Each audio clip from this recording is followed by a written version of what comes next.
They brought on 0 to 1, maybe 2 clients at most, and I was doing all the heavy lifting for them because I was like, I'll co-coach them with you. And what that really meant was code word for, I'm going to do the coaching and you're going to get paid for it. And that was not a beautiful project because I was choosing low-hanging fruit. I wasn't talking to people who really want to make a difference in the world. I wasn't leaning in to the people who are actually going to be quality partners, people who were willing to. This is why Gina's such a good person to watch. She does not realize how offensively she words things. Oh my god. You already do get paid off people's work. Are you fucking kidding me? Let's be transparent. Dan just said this. I mean, we've been doing Power Hours now since April of 2020. And let me tell you something. Man, does that weed out the people who are willing to do the work and the ones who are just wanting a paycheck. Oh, man. She's so rude. Really? How dare any of these people accuse their downline of not working hard? Just like Dan at the beginning, this is an excuse just to bash people. Same with her. This video is intended purely to communicate information in accordance with the right of free speech. Any advice given is a suggestion, and anyone seeking such advice should consult a competent professional. All statements made in this video are my own honest opinion, and they do not represent any other person or body. As such, sharing matters covered in this video is in public interest.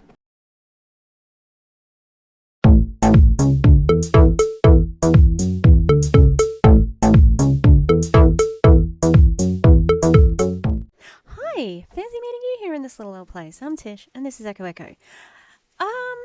I've had really bad luck with editing and recording lately, and somehow my introduction went missing. It's just been a mess. So, today we're going to be talking about one of my favourite MLMs, to hate. Can I just say that? We are looking at Optavia, alright? Because I think they're in trouble. All signs point to trouble because Doug's been swearing, and remember how last time that we looked at that call where Dan seemed really angry, and he was confirmed by screenshots from Alison? Yeah, I saw in the little thumbnail-y print thing, the thumbnail that comes up, it's not a thumbnail as such, but you can see what the video is. Well, I saw Dan's angry face, right? And I'm like, ooh, this is going to be good. But guess what? It gets juicier. You've seen the thumbnail. You know who's in it. So you're in for... Look, I've already filmed the whole video. I'm in the editing process. It's going to be a good one. It's long. Stick it out. It's worth it. I promise. And yeah, please like and subscribe. Always glad to have people. Don't forget we're roasting. Maybe we're roasting soon. Maybe tomorrow. Depends how long it takes me to edit. But check it out. All right. Enjoy. Let's see where Dan... It starts recording weirdly, in the middle of him talking. So, yeah. All right, bye. To invite people to coach. The fear was there. I was commenting on my biggest takeaway. Becca had done a post, and I started to write. I wasn't afraid to bring up coaching to people, and I thought to myself, well, that's not true, because I was still afraid. So I changed it to, I decided to face my fear and do it anyway. So the fear may or may not go away depending on the person. But if you will just decide that it's going to be part of what you do, to be that bridge, like Jim Rohn talked about. So the point that I made, the point here is that I feel like he's saying this to relate to new recruits, right? Oh, it's okay. I'm afraid too. So it's like we're all in this together. Yeah? And you have to do it. I just watched Kiki Chanel's video on Kelsey Ray. Very good, well structured, especially how she laid everything out and stuff we know. We know.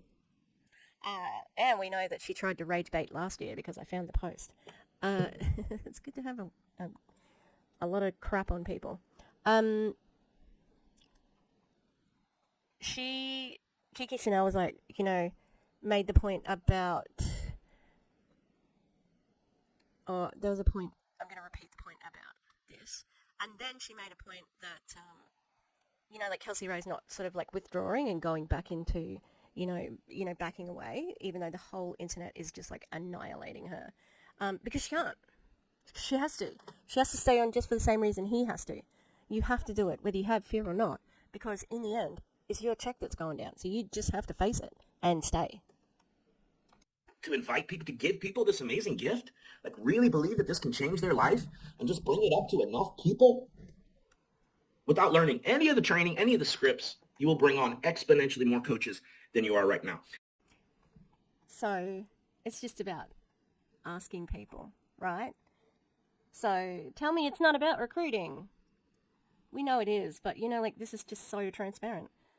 It doesn't matter what the product is, what training you have or whatever. You just have to talk to enough people and bring it up to them, and you'll get some person in the end in there. So it's about recruiting, right? It's about recruiting. Like literally.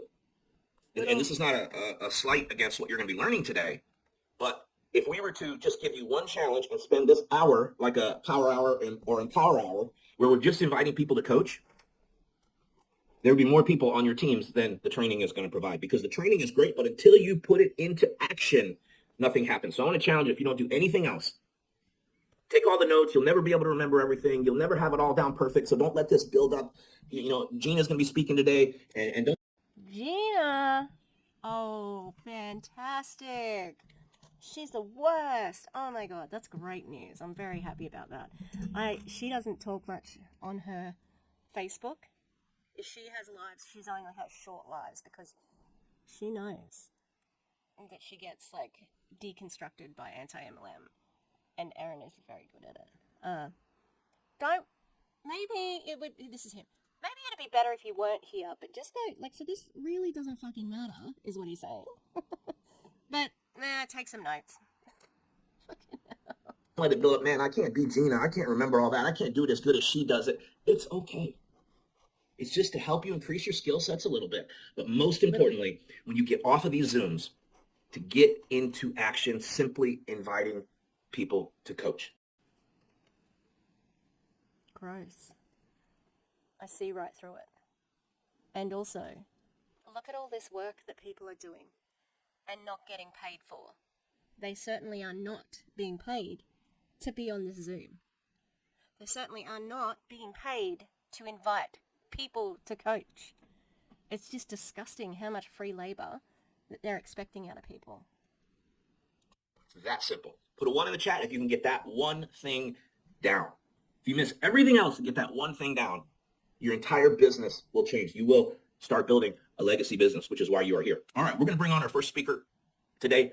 I was just talking to her a little bit earlier, and she brought on, for the first time in her entire coaching career, she's never brought on, let me get this right.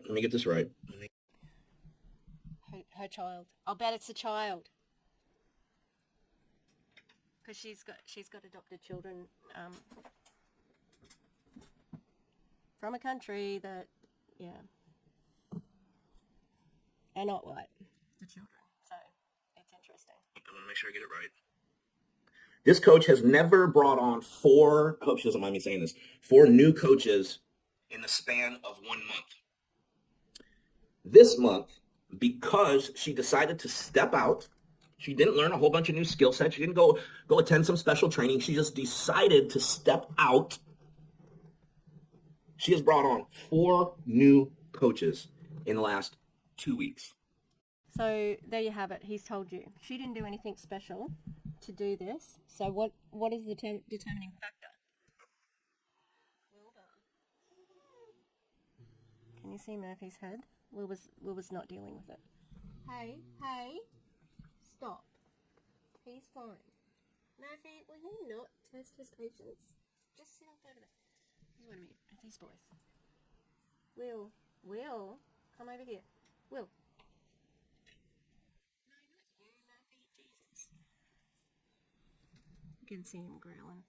I'd say, you know what Will is like? That's how he is with the puppies. He's grumbly.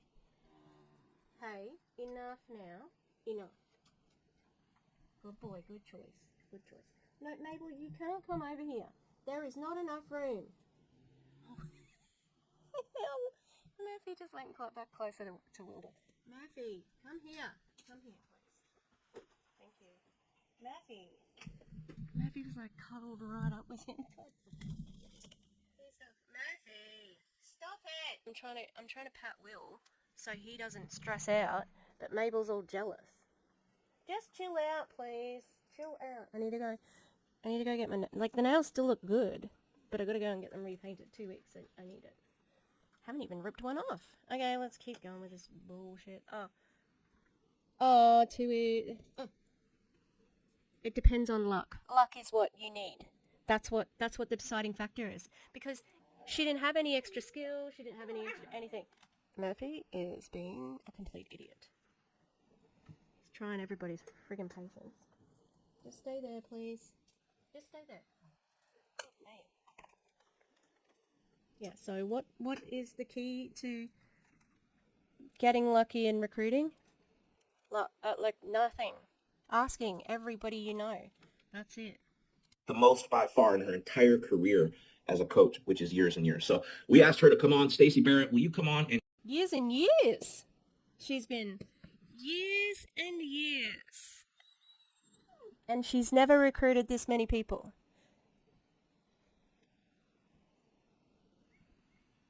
There are better shots, and this is a statistic that lives somewhere, I think FTC, you're better off gambling. Like, she got lucky. That's the only reason. share a little bit of, I like to call it a section, like how the heck did they do that?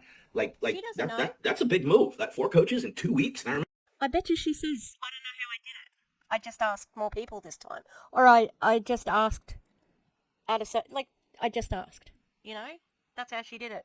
about it at the airport, and that you were talking to these people, and they might come on. And I love that they're all coaches now. So how'd you do it, Stacey?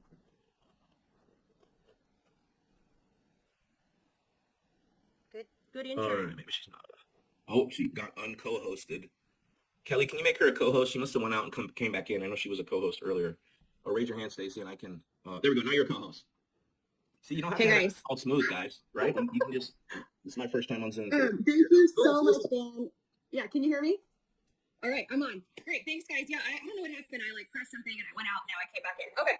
Who believes that sponsoring is the key to building this business in a way that scales? Raise your hand, or put a 10, or put 100, or whatever. Because multiplication is better than addition, right? So when yeah, that's the entire. What are you doing, buddy? Maggie. I think that they sleep next to each other, like under the covers, so maybe it's okay under the covers. Wink, wink, wink, wink. Yeah, recruiting. Let's hear that again. to building this business in a way that scales. Raise your hand, or put a 10. It's my first time on Zoom. Thank you so much, Dan. Yeah, can you hear me? All right, I'm on. Great, thanks, guys. Yeah, I don't know what happened. I pressed something and I went out. Now I came back in. Okay, who believes that sponsoring is the key to building this business in a way that scales? Me. That's literally the only way you can build the business. It's not your business. Because, Stacey, you're describing a pyramid scheme. Do you understand? Do you understand that? Sponsoring is recruiting. Hand, or put a 10, or put 100, or whatever, because multiplication is better than addition, right? So when I started coaching, I had a fully client focused business. I had a few senior coaches, so I reached FIBC, but it was flat as flat could be until I decided, kind of like Dan says, come hell or high water, I was going to add one new coach a month. So from June of 2020 until sometime last year, that was my once a month, one coach a month, 1 or 2 coaches a month, come hell or high water. My business doubled year over year. And I shifted, this is important, I shifted from no one wants to coach with me to why wouldn't they want to coach with me? You guys, I was earning more than most of the people in my pretty affluent neighborhood, right? Why wouldn't they want to coach with me? Because it's a scam.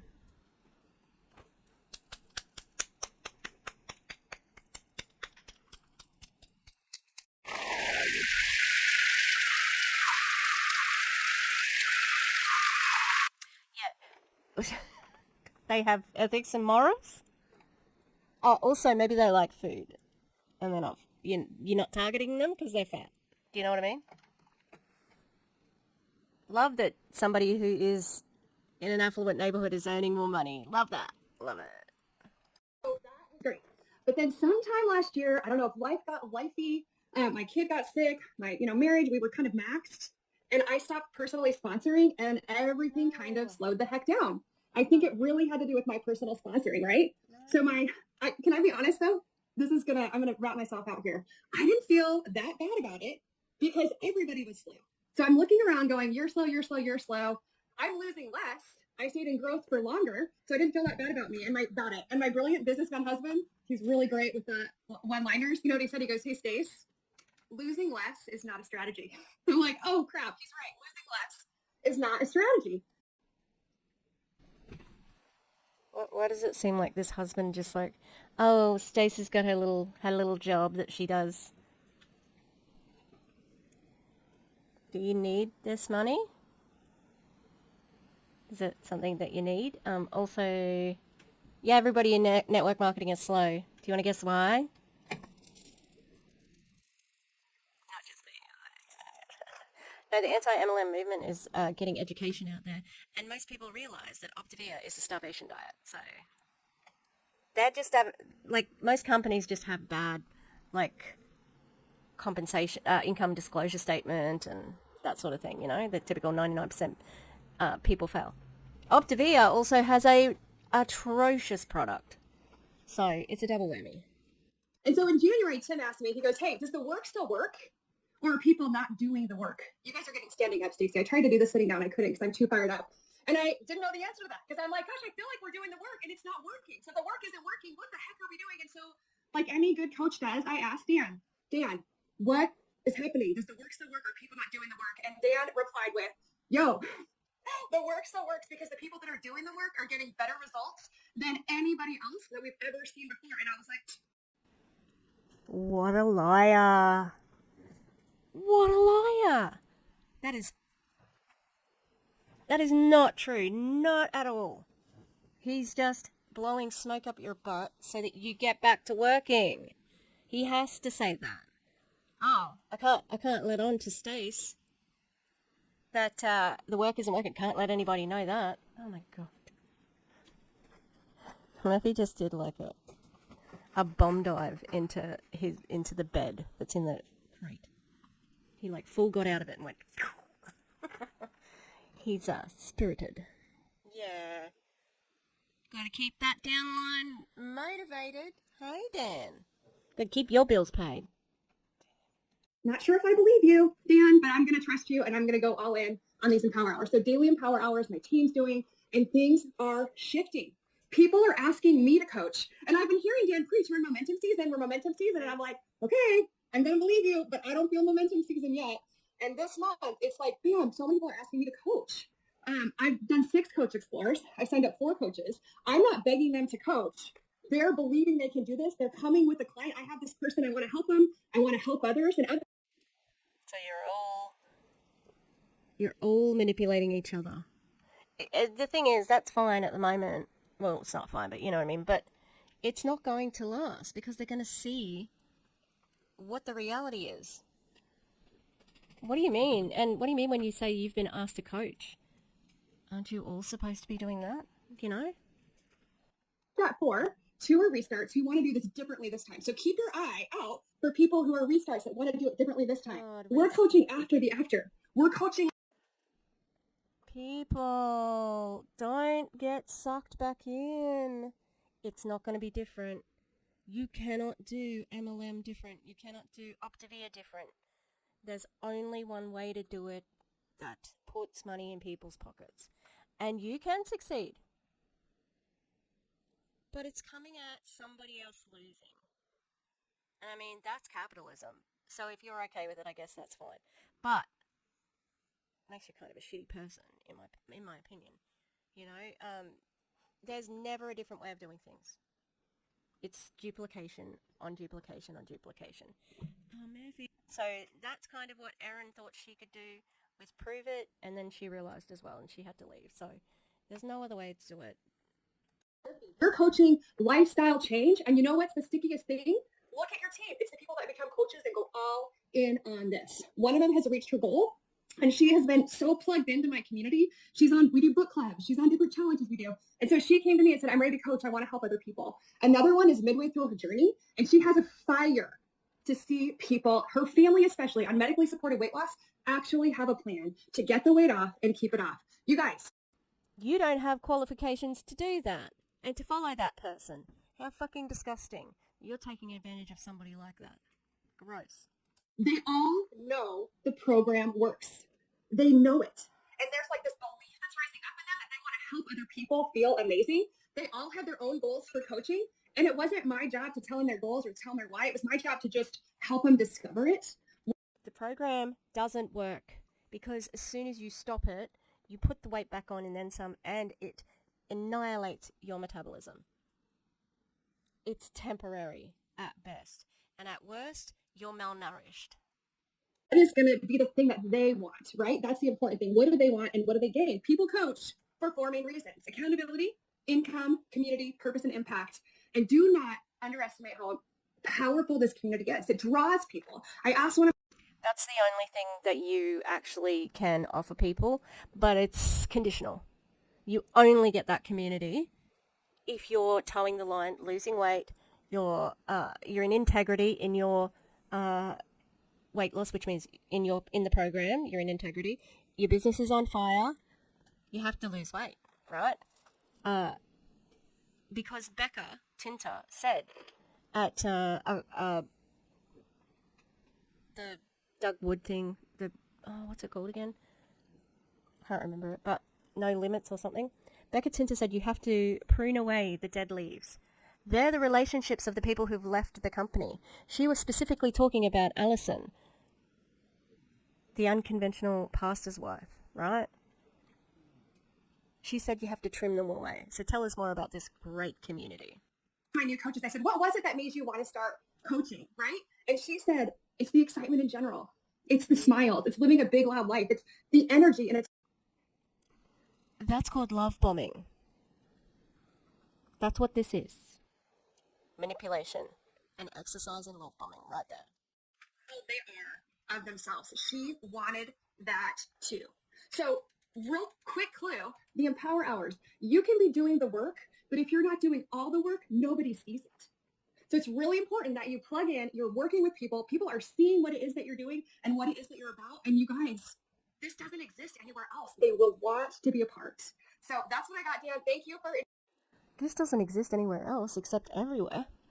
And also, do you think that the extra Zooms, because they've been hitting these Zooms lately, is a further engagement tool in keeping them busy? Because I always thought, like, DMO, like their daily method of operations and income-producing activities, also IPA,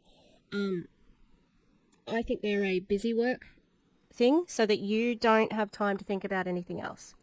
And I feel like the Zooms are a part of that, so that you stay busy.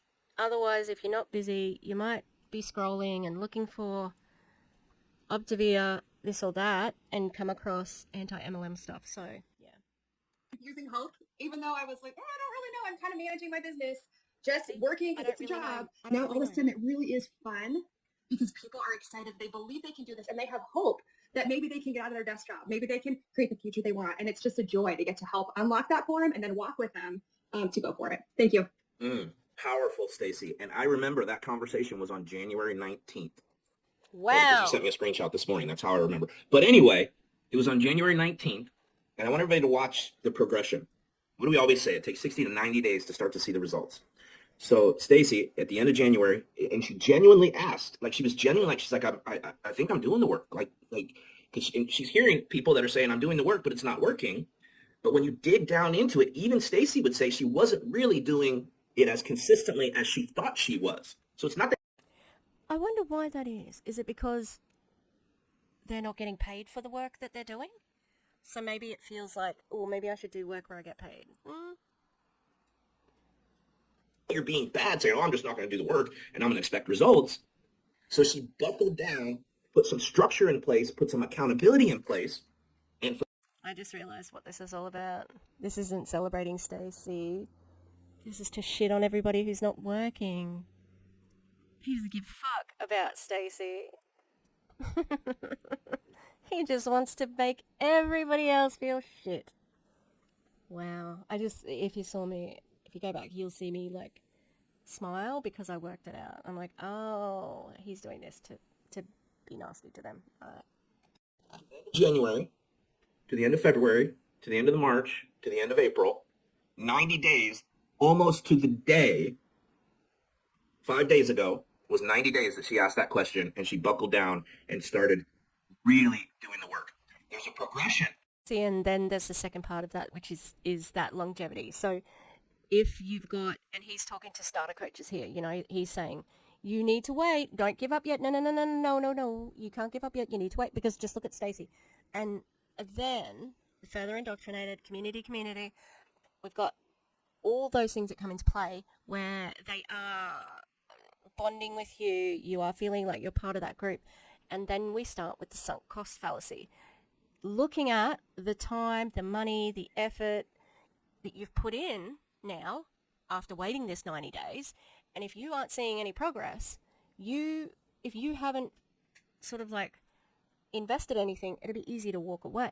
But because you've invested so much, you don't want to walk away because you're just like, I don't want to waste all that. This is clever manipulation. I mean, I see straight through it, but that's what's at the heart of this, you know? Of conversations and putting people in the funnel and moving them down through the funnel. And a lot of times the coach acquisition is the tail end of that funnel, because they come on as restarts or new clients, and you got to move them all the way down the funnel. It's not always right at the top where they're interested in coaching. So really, for most of us, the biggest thing you can do is just stay consistent, but stay consistently consistent. Meaning with the same things. I'm not going to focus all on clients this day, and then I'm going to go through a two week stint of where I'm really bringing up coaching. Just make sponsoring part of what you do. It's part of the conversation. Bringing on new clients. Stacey has brought on a tremendous number of brand new and restarted clients over the last 90 days. That is what has led to those 4 coaches signing up this week. It's like, it is literally just math, folks, okay? So there's a thing. It's math? That is what has led to those 4 coaches signing up this week. It's like, it is literally just math, folks, okay? So there's a thing, we're going to bring Gina Eccles on in a second, and she's going to blow your minds. There's something called task paralysis. It is going to blow our minds because she's so fat-phobic and hateful. Can't wait. Have you ever heard of that? It's also called overwhelm paralysis. And it's when you take in so much information, and maybe you've got a little bit of perfectionism or maybe a little ADD or ADHD like me, and you literally are paralyzed from doing the task that's going to move you forward because you just have too much information. It's a psychological disorder. Look it up. So I want to encourage you. So why is Gina telling us about it? You said that was you. We can all have a tendency to do that. So my challenge to you is this. Take one. So is it for people with ADD or what? Are you let's just talk about this because that's what everybody's talking about?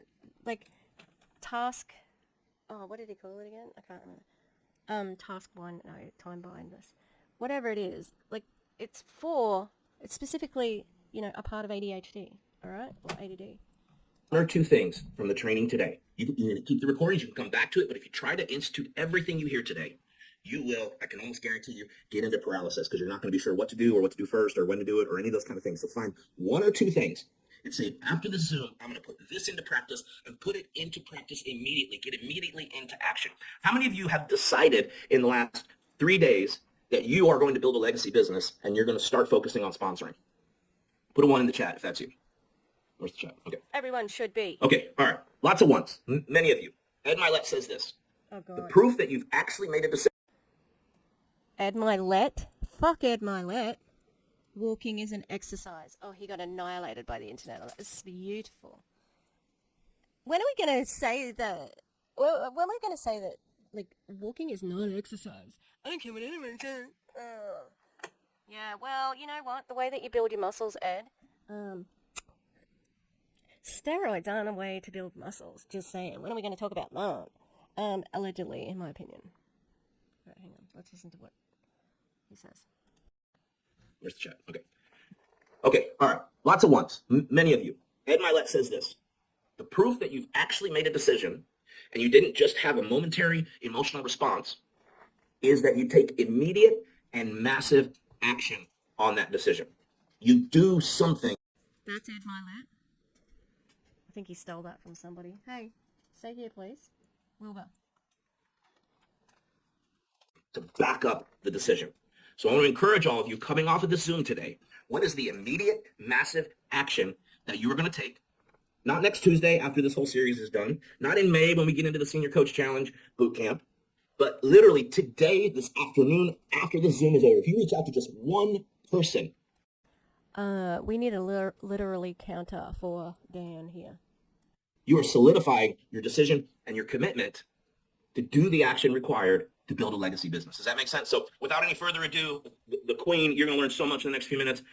Gina Eccles has probably sponsored more coaches than all of us put together during her time with Optavia. So listen up really good. Gina. I love it. Thank you so much for having me. And I'm super excited, but I think I am going to be the transaction. How many of you on Monday night were like, I feel good now. What do I do? I think I went to bed feeling that way. Like, woo, I need to go start all over again, build a whole new IPD business and another one and another one and another one. And my brain was running and running and running. And maybe that's where you were at and you were like, what do I do? What do I do? So today I want to warn you right now. I hope you have a pen and paper handy, but I also hope you are prepared to screenshot. Like Dan said, you will not be able to implement all this stuff. And if you did, it would be weird. Okay, please. Yeah, really? Believe G money. Oh god, how embarrassing. If this back here is a piece of art and she owns it and it's expensive, that makes me really sad for that art. That art has to live in that house with her hateful, fat-phobic woman. We're back. Sorry if you hear barking. I think my dad's gone away. And his dog is barking. Wilbur's away. I was going to let him out. I'm ready to dye my hair. Pravana. How's this, right? Pravana, love it. Love all of it on IG. The hairdresser's like, I could walk there in 5 minutes. Has every Pravana colour ever, except for the one that I want, which is a minty colour. But so I've got this blissful blue. So that's what's coming up. All right, I'm ready for Gina. Gina. She said she's gonna be hitting us hard and fast today. I'm still doing my Rainbow Liaison Officer training, and we had to,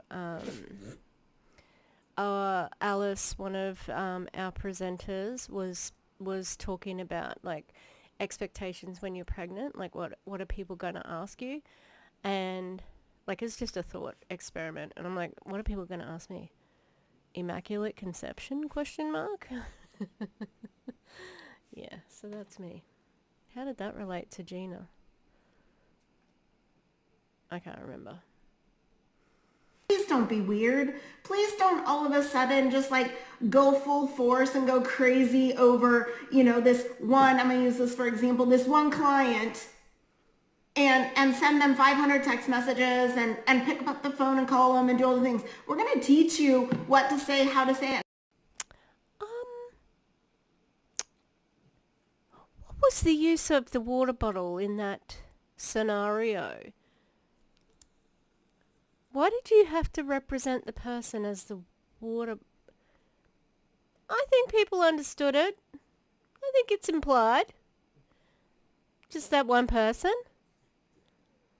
I'm watching, while I was cooking, I was watching Erin's latest video, her live, and it's giving that I'm speaking to a kindergartner, so let's speak to people like they're adults.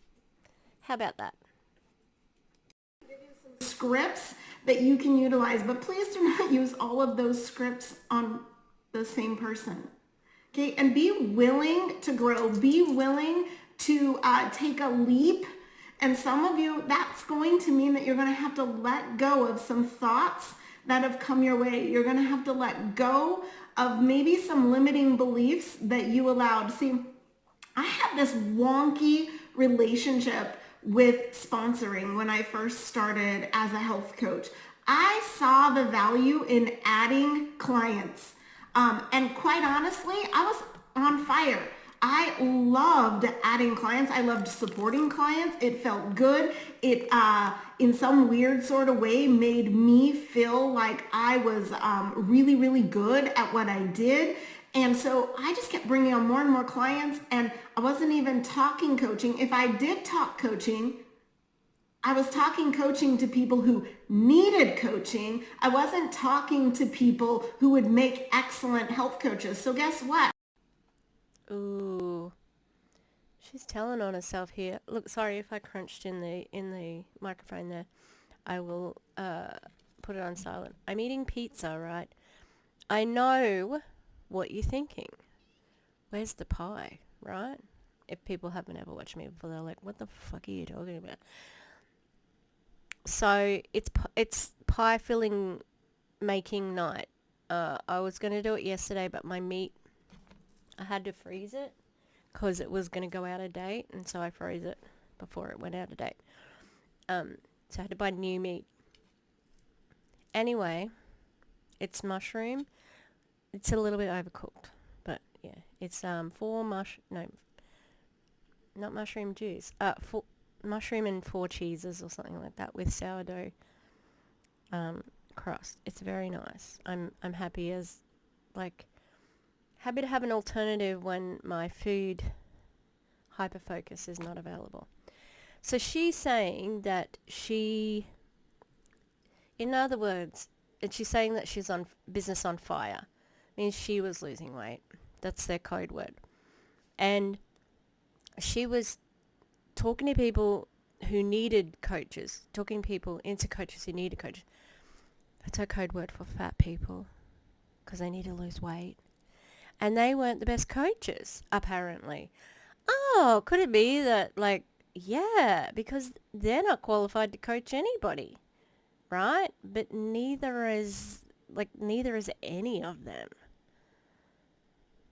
None of them. Like a real PT would not join Optavia. I don't even think Doug's PT is in Optavia, you know? They might be just for the perks, of earning the money. Yeah, but I think she's just, I used to recruit anybody. I just recruit them. I just sign people up. Of course. That's why she has, she is where she is. They brought on 0 to 1, maybe 2 clients at most, and I was doing all the heavy lifting for them because I was like, I'll co-coach them with you. And what that really meant was code word for, I'm going to do the coaching and you're going to get paid for it. And that was not a beautiful project because I was choosing low-hanging fruit. I wasn't talking to people who really want to make a difference in the world. I wasn't leaning in to the people who are actually going to be quality partners, people who were willing to. This is why Gina is such a good person to watch. She does not realize how offensively she words things. Oh my God. You already do get paid off people's work. Are you fucking kidding me?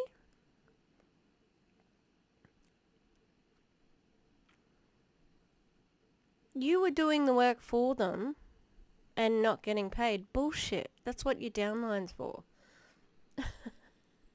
And to say that, I was picking people who didn't want to change the world. I need people who... If I were an early recruit from her, I'd be like... double fingers. It's like, fuck people who are pessimistic. They want to change the world. You sell a starvation diet. What the fuck are you talking about? Do something different. Let's be transparent. Dan just said this. I mean, we've been doing power hours now since April of 2020. And let me tell you something. Man, does that weed out the people who are willing to do the work and the ones who are just wanting a paycheck. Oh, man. She's so rude. Really? How fucking dare any of these people accuse their downline of not working hard? Just like Dan at the beginning, this is an excuse just to bash people. Same with her. I don't know how anyone puts up with being spoken to like this. This is disgusting. If you had a HR department, she would be like raked over the coals, and so would Dan, so would freaking a bunch of top leaders, the way they speak to their downline. If you're in Optavia watching this sneakily, fucking, you've got the power.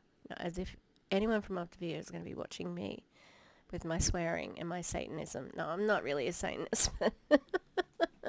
I do have one thumbnail where I'm dressed as the devil, so, you know.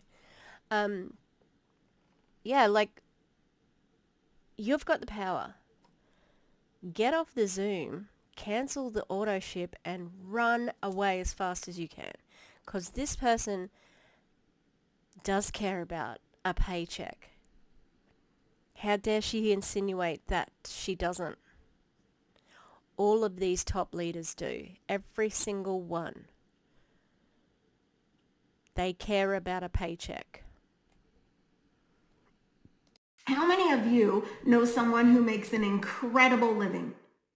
I'm talking, I don't know what mind-blowing is to you. I know what some of the very tippy top of Optavia makes, and let me tell you, it's mind-blowing. Mind-blowing.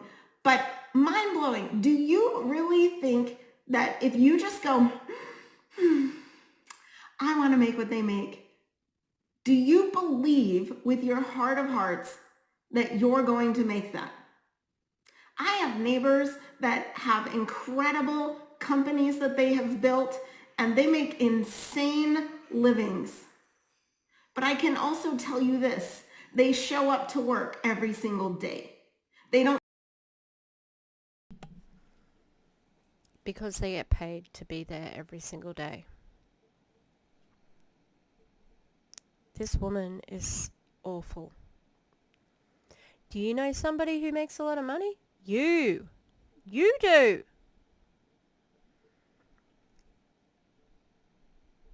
And the way so patronizing. I want to make that much money. Don't talk like that to people. She's so nasty. Like, how fucking dare she? Why talk to people like this? And people are like, oh, she brought the fire today. No, she's being a bitch. In my opinion. This is bitchy behavior. I don't like it. And, oh, your neighbors make insane living. Your neighbors. So you live there, right? So you can afford to live where other people who make insane livings live? That's you. You're the one making the insane earnings. I've seen her.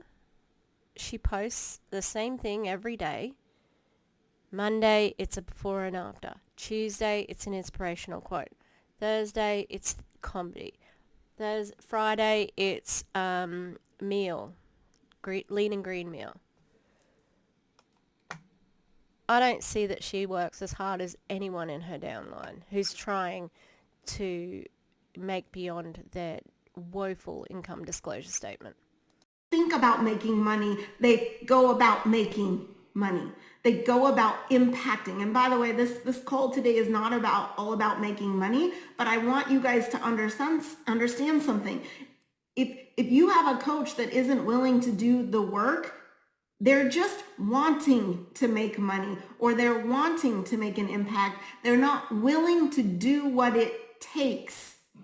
And I want you to use that as a mile marker or as a sign. No, you know what? The problem is not them not willing to do what it takes. Multi-level marketing companies are set up to fail.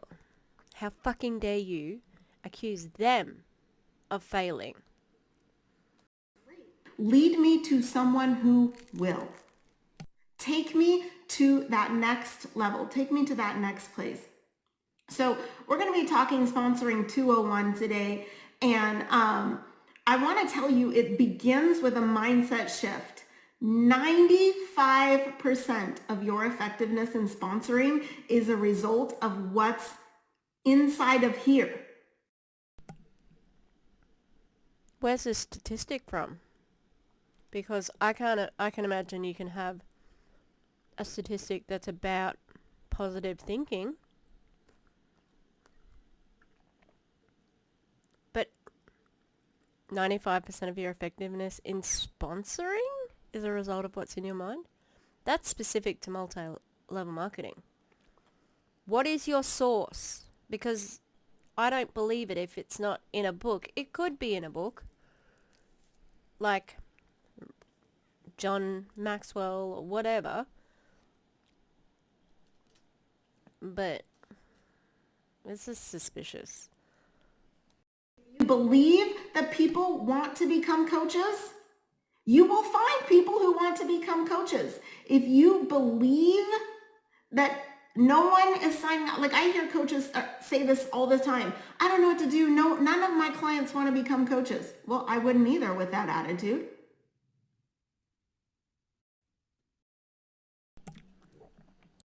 She's so rude. And that's not a negative, that's not in the mind.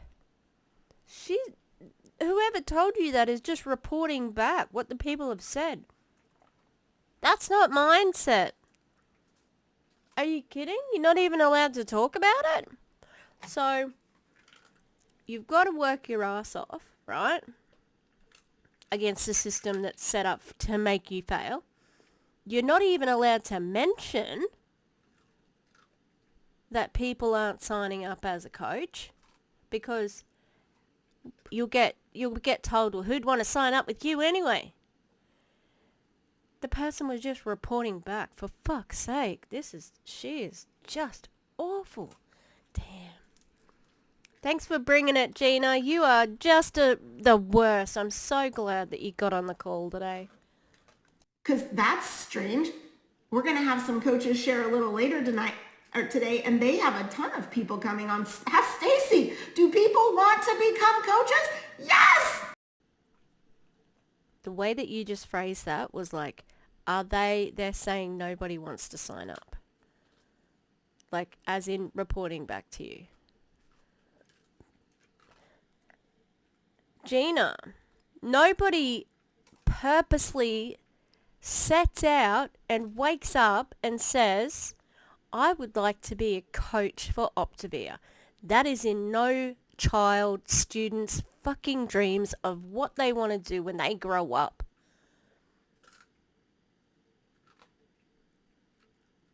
And why fucking would it be? It's so specific.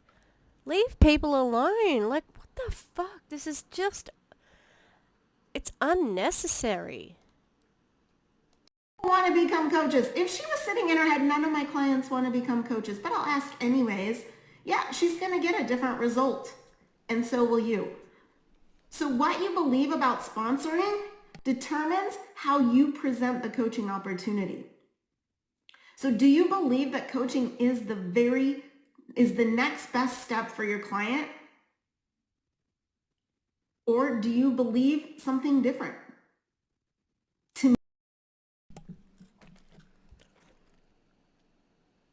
This is cult mentality. Your belief has to be this.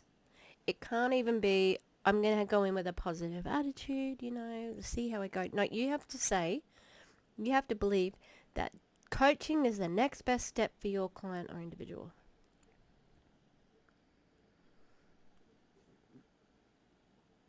For your client or an individual who needs what coaching. That's a fucking terrible sentence.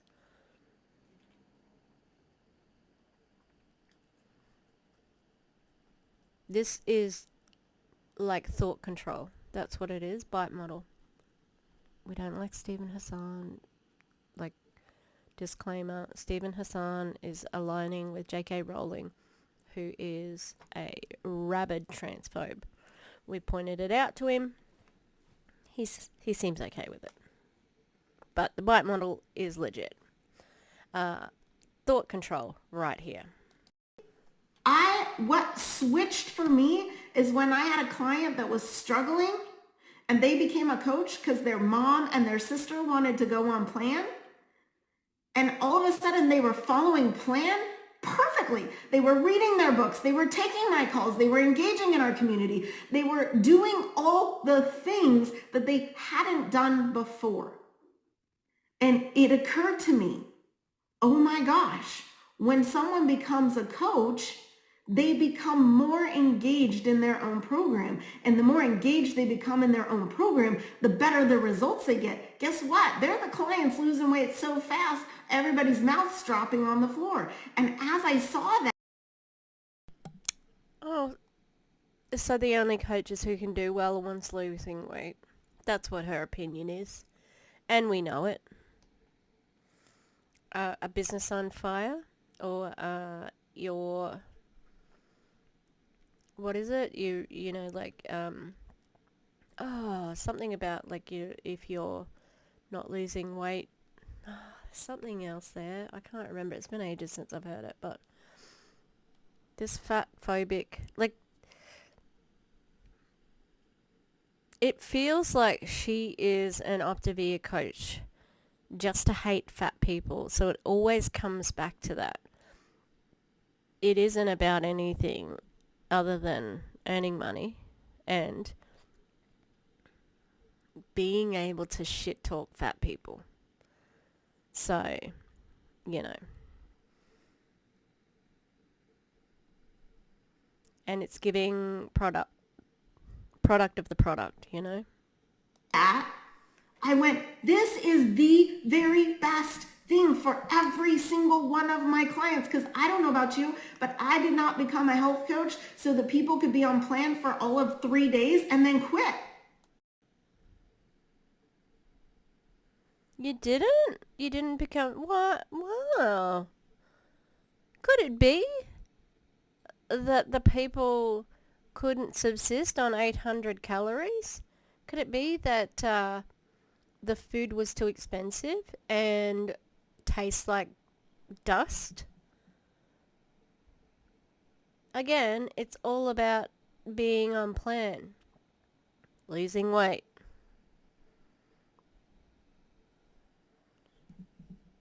I came on plan that they got to goal, that I saw them beyond goal, that we got to see the after with every one of my clients. That's why I became a coach. I wanted them to win. And y'all, 13 years later, I'm still fighting for my health journey. And I just had this belief structure. I became a coach really early in my journey. And I was like, this is really cool. I'm getting paid to lose my weight. That's literally how I viewed it. Have some of you just said that to some of your clients? This is the coolest thing ever. Ultimately, I got paid to lose my weight. Do you know what's even cooler? 13 years later, I'm still getting paid to keep my weight off. Isn't that nice for you? But I think you'll find that not everybody is getting paid to lose weight. And also the way, again, have you said that to your clients? Isn't this cool? I'm getting paid to lose weight. I've got pizza on my face. Hey? Love eating during optavia. And you know what's cooler?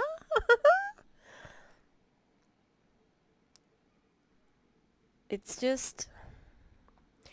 It's giving that she's out of touch as well. Because, you know, I don't think... I mean, she has to realise the downline's not earning any money. But I think you've got to speak like they are. I'm still getting paid to stay healthy. So I want to ask you this question. If you're going to be healthy for the rest of your life, Why wouldn't you want to get paid for it? It just makes sense. So now when you're looking at your clients, I hope that you have that mindset. If my goal is to help them get healthy and stay healthy for the rest of their life, why wouldn't I want them to get paid for it? Why would I not want to change the surroundings around them, the people who are with them? Because let me ask you. I'm sorry, did she say you're going to change the people around them? The surroundings? The people who... Hang on. Why wouldn't I want them to get paid for it? Why would I not want to change the surroundings around them, the people who are with them? Why are you changing the people around them and the surroundings? What? Why are you doing that? Why would you do that? I agree. Who the fuck do you think you are?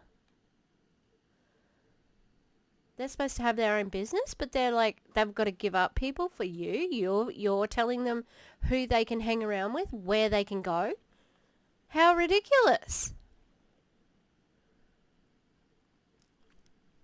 And the other thing I meant to say before was that she's like, everybody needs this.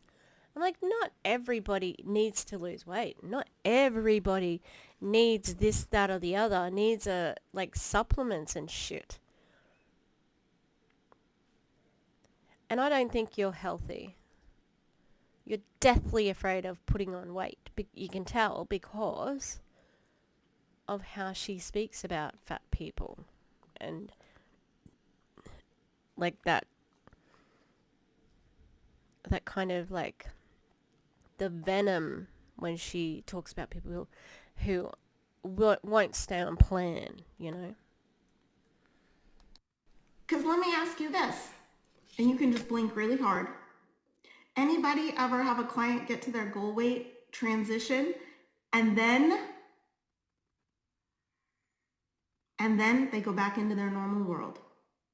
And they're good for like, I don't know, 6 months, a year, and then all of a sudden, something happens. Well, that something is they didn't change their environment. They didn't change the people they're hanging with. How dare you? How dare you? What the fuck does that have to do with anything? And also, guess what happens when people go off plan? They're not okay for 6 months. They put all the weight back on. If they're still trying to lose weight, it's even harder because their metabolism is broken because of your stupid, shitty plan.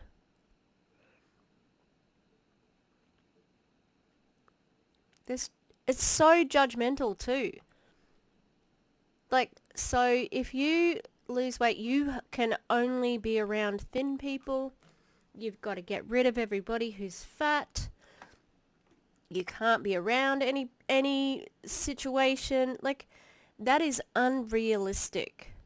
How do you teach people to be in the real world? Well, you don't, because the conditions of an optavia diet are not typical for anyone's lives. And anyone who has made their lives into this, oh, I feel sorry for them. What a sad, sad little life of not enjoying good food and only being able to eat 800 calories a day, and you can't have things like coffee and, you know, like, this is just disgusting.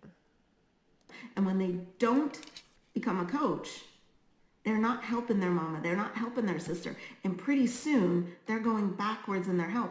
And I know that you know what I'm talking about. Yeah, because it's a pattern of behavior, and it's not 6 months to a year.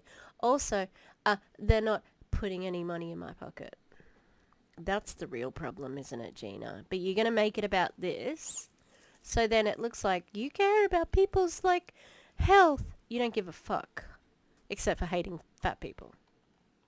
out, and you could blink really hard because I saw how many of you brought on restarts this last month connected with the commit to health.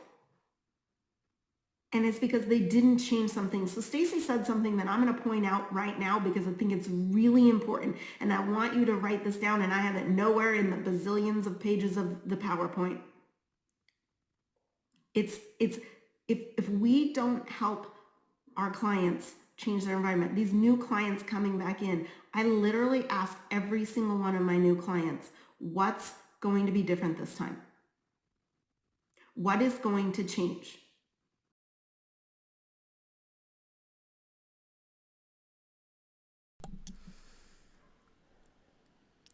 I thought she was going to drop a bomb. Like, your big idea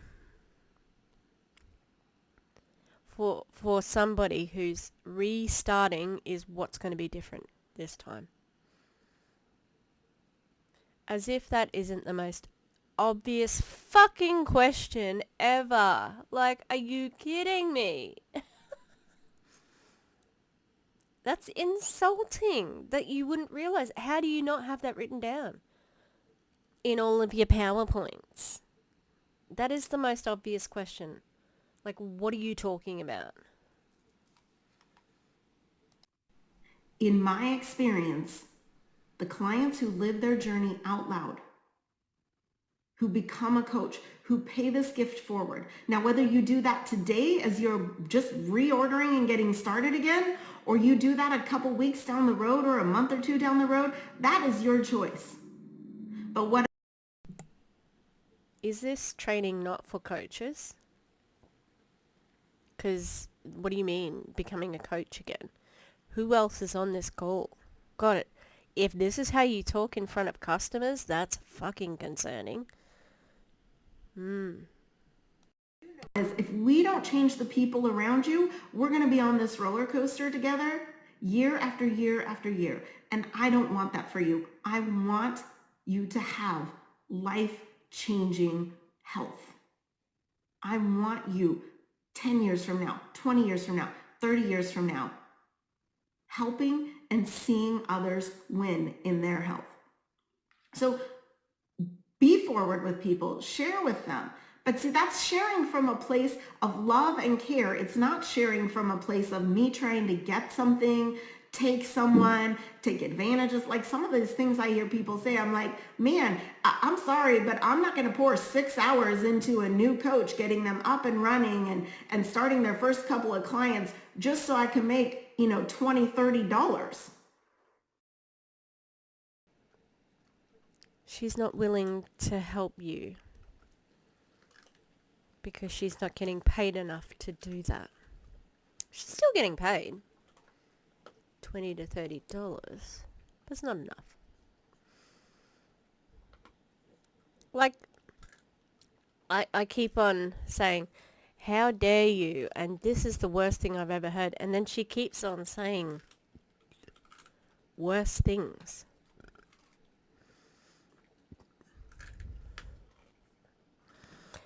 Wow. She's a piece of work. And this is what she says to people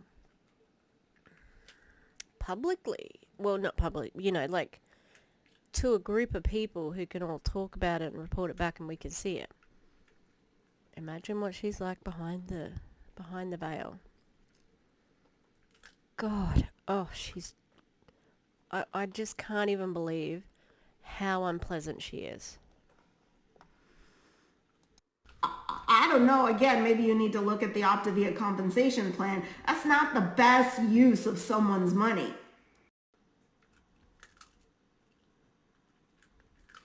I don't know if you should be analysing the compensation plan like that. I'm glad that you're conscious of it though, because that means you do know that people in the downline aren't getting paid. I do it because I want to see them win. And I think when your heart is in the right place, you'll see lots of people win. So, what are some keys you need to remember? 1, you don't need any one person. No one owes you. have zero attachment to the outcome. When I'm offering, This is a little bit psychopathic. Like, this is a psychopathic checklist. Do you know what I mean? Or sociopathic, anyway. These don't seem like difficult to know. These seem fairly obvious. Just like life lessons, you know? But, the first one, though, is completely incorrect because network marketing requires many people. You need them or else you don't get paid. So that's incorrect. it's an offer. I offer people gum. I don't get all upset when someone says no thank you. Have a who is next mentality. Every person who comes before me, I'm thinking, how could Optavia change their life? I call that coach glasses. How could it change their life? Ew. Coach glasses. Oh, God. And you don't stop thinking about Optavia through everything? Oh. What a sad life. I mean, a sad life living in luxury, but you know. What piece of the Optavia puzzle is a fit for them? It changes everything. But let me tell you something. Or let me ask you this. Let's put it in the chat. Oops, I already gave you all the answer. Dang it. What's the number one reason for the lack of sponsoring success? You gotta Ooh, scroll down and see what y'all education? are saying. Fear, offering, not asking. I could say not asking a million times. And you know what? Y'all are right. It's not offering. No. No. From my point of view, that's not what it is. It's like that people know that this is a scam pretty much now. Also, maybe they don't want to be a fucking coach because they don't have the criteria to fulfill that role because they're just a person who wants to lose weight, even though, you know, like, that's it theoretically. Somebody who is approaching them, that's their goal, to lose weight, you know? Enough people. It's just not asking. Okay, so the simple sponsoring equation that I want to teach you today is I plus Q equals A. So the I is identify. I just talked about this. Every client you have, every friend you have, every family member you have, we don't have to drop it into just the bucket of you're my client and only clients can become coaches. Identify their needs. What piece of Optavia will fill their life and bring joy, will bring change to them? Oh, I have an answer for that. For the entire world. None. There is no advantage to Optavia to anyone in the world. Qualify their attributes. Okay? Qualify them. Like I mentioned, my first few coaches, I wasn't qualifying anything other than they were poor and I could see where Optavia could create income for them. Damn. This is what... Who said this the other day? Somebody said that they were poor. Oh, it was the Nerium video. Wow. You just admitted to targeting poor people. Like, why? What? Why don't they see that there's something wrong with that and admitting it? It's like, I can understand that you might think that way, but she doesn't think there's anything wrong with that. Like, sort of, you know what I mean? Like, she's not embarrassed by that story. She just thinks that she wasn't successful in earning money, so it was a failure as far as that's concerned. You know, like it wasn't successful. But she doesn't see anything wrong with it.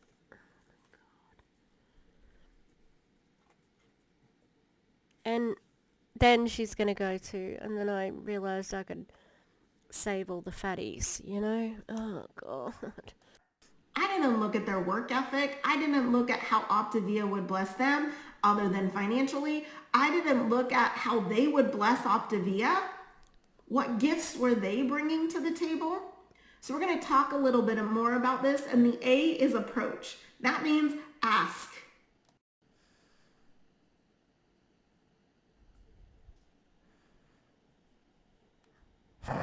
This is just...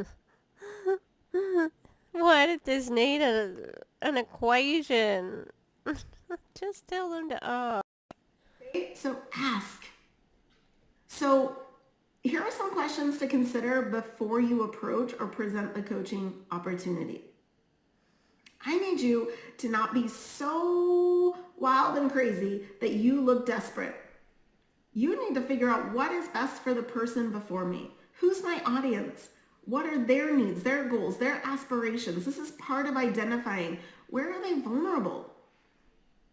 How can Optavia help them? What might be some of their excuses? This is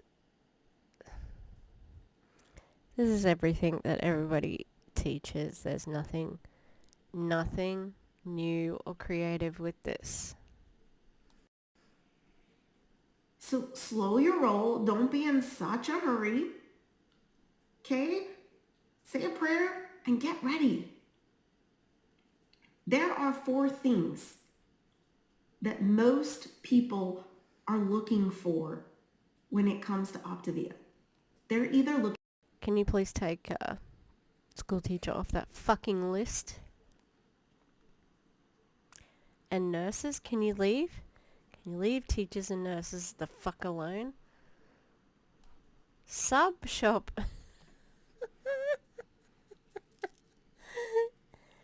What? So everybody, and pastor, leave church people alone as well.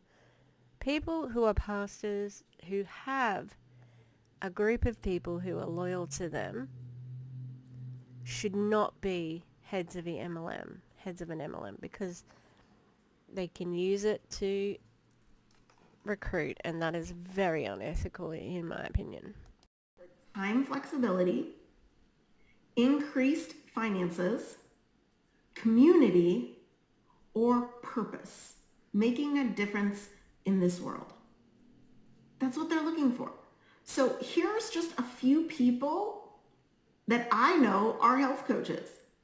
They might be your client. They might be a working mom with kids. They might be a school teacher, a banker. Oh my God. Is she going to read this list of dot points like we aren't mostly humans who can read? I think she is. Mortgage broker, a nurse, a retiree, a UPS driver, a landscaper, a doctor. We get it. A graduate student. I love it. My friend Brady put in there, a personal trainer. Listen, don't overlook anyone. A personal trainer. I'm not sure if you should be asking personal trainers to join this. Just saying. I need to turn the fan off. It's a bit chilly. I plus Q equals A. Okay? I told you today we're going to just dive in. Here are I just want to remind you some of the rewards of coaching. What's this here?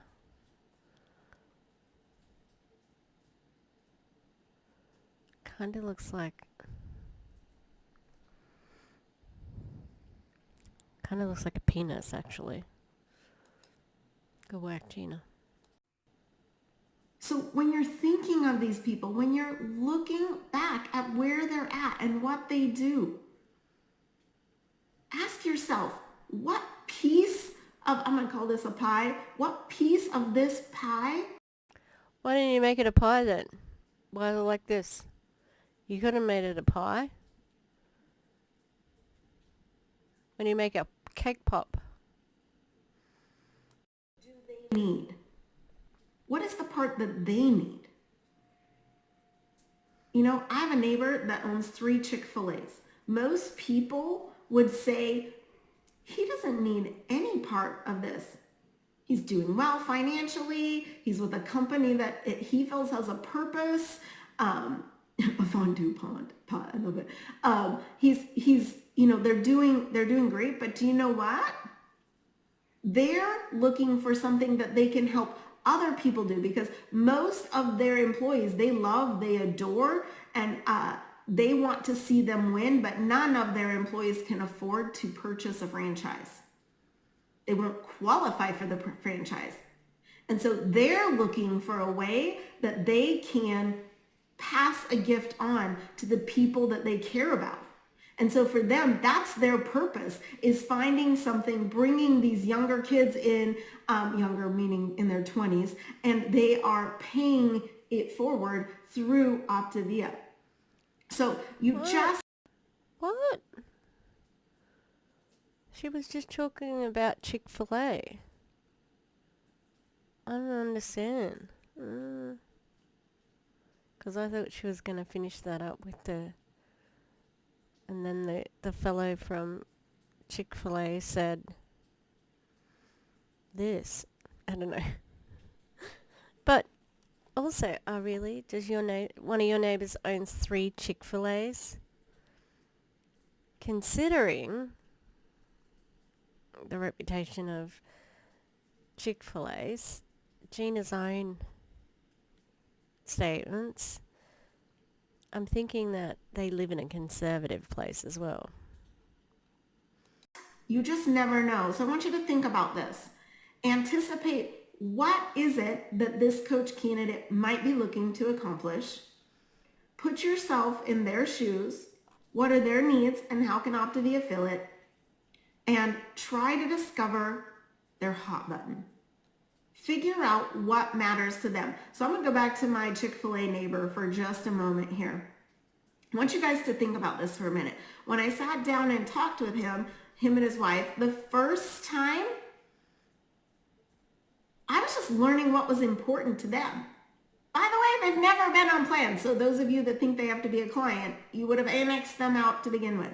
But I found out what was important to them, why they do what they do, what matters most. And then as I began to connect with them, I started to see they really have a passion for these younger families and these people that cannot do what they've done to be successful. And I saw the hot button and I started to realize this is perfect for them. This is a great way that they can fulfill the mission that they... So what is the hot button for the situation? Let us know, right? Called to. So listen, okay? Look for those hot buttons. And then remember, your tone, your excitement, your passion. How many of you, Stacy, got on and cheered and you were like, no wonder everybody's coming on with her. No wonder. Okay? Your tone, your excitement, your passion, when you share with those things, it's contagious. So expect people to want to be excited. Expect people to be interested. Expect people to want to do program and become a coach. Share references to your income blessings with humility. Listen, y'all don't have to post your paychecks. I kind of hope you don't, because that might be a little weird. But is it weird or is it non-compliant? Let's have a think about that, hey? And I think... No, what was I going to say? No, that's it. Getting sleepy. You know, a lot of people know Adam and I are building an insane property right now. I don't have to talk about how much money I make. People can see it in asking questions about, should I do this? Should I? Told you that she was rich. God.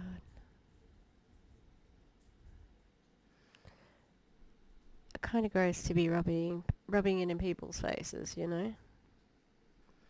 In this economy, I do that? What does this look like? But can I also encourage you, don't do it just for engagement. Do it because you're curious, because you want to know. Like, I'm not posting about my swimming pool to brag or to flex. I'm posting about my swimming pools because I have actual questions. I want to engage with the people. If they're my friend on Facebook, I value their opinion.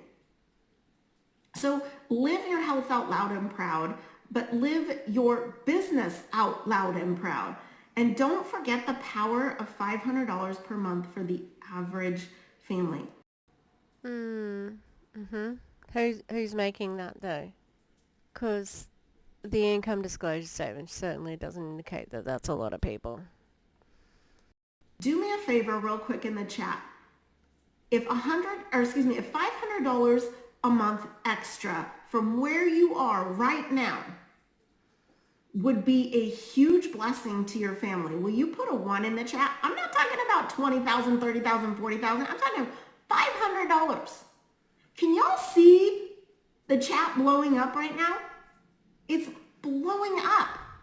I think sometimes we forget what $500 more will do for somebody. And we're so busy talking big numbers that we forget that it's not the big numbers that people believe or need.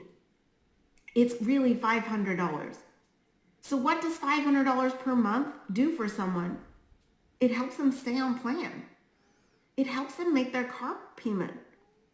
It helps them offset private school. Are you fucking kidding me? She's more reading from, like, if you want to make PowerPoints, don't just read directly from it. It's insulting to someone's intelligence. Everyone can read. Alright, I'm gonna stop it there because I'm getting tired, and I'm tired. Alright, I'm gonna finish this off tomorrow. Don't forget, we're roasting. This video will be out before roasting. Roasting on Sunday/Saturday night. I'm really annoyed about everything because I have to re-record most of what I watched today. God fucking damn it. Damn it. Now I need to work out where I got up to. God fucking damn it. I'm not ready to go. Alright. Let's get back to this. I tell you what. I have been having technical difficulties. It's my middle name at the moment. Tish. Technical difficulties. Echo. Okay. I'm sorry if you catch sight of my ears because they are sore. I don't know what's going on. So I need to put some pawpaw ointment on there. Give them a little bit of TLC. Alright, so we're back at this, and I was saying, is Gina just going to read from dot points on a PowerPoint? Yeah, that's what she's going to do. $500. So what does $500 per month do for someone? It helps them stay on plan. It helps them make their car payment. It helps them offset private school. What about a date weekend for a couple? Hang off. Does it offset private school? $500 a month. $500 a month? Debt. Medical insurance. Start a savings account. How about just give enough space for a family to breathe? Do you know the number 1 cause of divorce is money? Have you got a source for that, Gina? Now, I've taped this before, so I'm sorry if this doesn't seem very natural, so I've got some, responses planned. Oh, man, I really burned my finger then. My pie. See how it's got the handle? The handle is boiling hot, because it was in the oven with the rest of it, so... God, look at Murphy. He just always looks so wild. Ow, it hurts so much. Yeah. You could buy anything. A hot air balloon ride. As many rolls of masking tape as you like. Paint. Like, just list things. Just list things you could buy with $500 a month. And I'd like to put my money on... God damn it. That $500 is not very much a month. It might make a little bit of a difference, but it's not. I don't think you can do all this. No way. Private school? Why private school? Why does it always have to be private school? If you're still on this, your kids are going to public school, and how interesting that it's also got someone stays on full program, because that's more important, isn't it? That's the first thing. Do you know where else you can get medical insurance? You can usually do some savings and stuff like that. Just getting a job, usually. Also, yeah, the point that families can breathe again just makes me think that she's very out of touch. I don't think she realises how tight budgets are out there, because she hasn't had to worry about it in a long time. A long time. She does not know what this is like. And when I was listing things that you could buy, they're kind of a little bit weird, a little bit not necessary, right? These things, they're all to do with families and people who are going through tough financial times. So that's her target. She said that she used to target poor people. This tells me she's still targeting poor people because she's offering this. Oh, I got my nails done. I think I talked about getting them done a few times, but I got my nails done. Very simple. I've got an appointment at the nice nail place. Apparently it's not. Like, I've heard for ages it's really, fancy. So I'm excited. And it's cheaper than the other ones I go to. Alright, let's keep listening, watching. How about just giving space in a relationship? Now let me ask you this. What would $5,000 per month do? For a lot of people, that means one of the spouses gets to come home full time. It means their kids can't be in private school. It means they are attacking and eliminating debt. It also gives them options. Y'all, we have coaches that are making $5,000 per month and still working full-time jobs, still having a family, still doing those things. So that tells me that it doesn't change your life very much, hey? If they're still doing those things. Don't you think that they would, not work at their job if they didn't have to? All the kids in private school? See, again, I think she's out of touch. It's very expensive to send your kids to private school. $5,000 a month, I don't think is going to cover all your kids, especially her. She's got 9 kids. But also, so you're going to move to a better part of the town. That's so classist. What's wrong with living where you are? And she lives amongst millionaires, because she is one. And she's already doing this. She's done this, right? And she might have done it when they'd moved up to $5,000 a month. She might have done it then, but you can't do that now. She's been in for over 13 years, so it's a different time, and the cost of living at the moment is insane. And I just don't think that $5,000 a month is going to cover a spouse coming home. No way, no way. Let's see where she goes with the next one, and I do have to in a moment look at the optavia income disclosure statement to prove that this is all bullshit. This gives them life-changing choices. I don't know about you. I have 7 kids. 7. I needed my spouse to be able to come home full time. Now for us, $5,000 per month was not the starting point for that decision. Oh, see? Her spouse couldn't come home for $5,000 a month, so why have you got it on the fucking slide? Sorry, she doesn't have 9 kids. She's got 7. Let's take a look at this. 2023. All right. So, $5,000 is the magic number.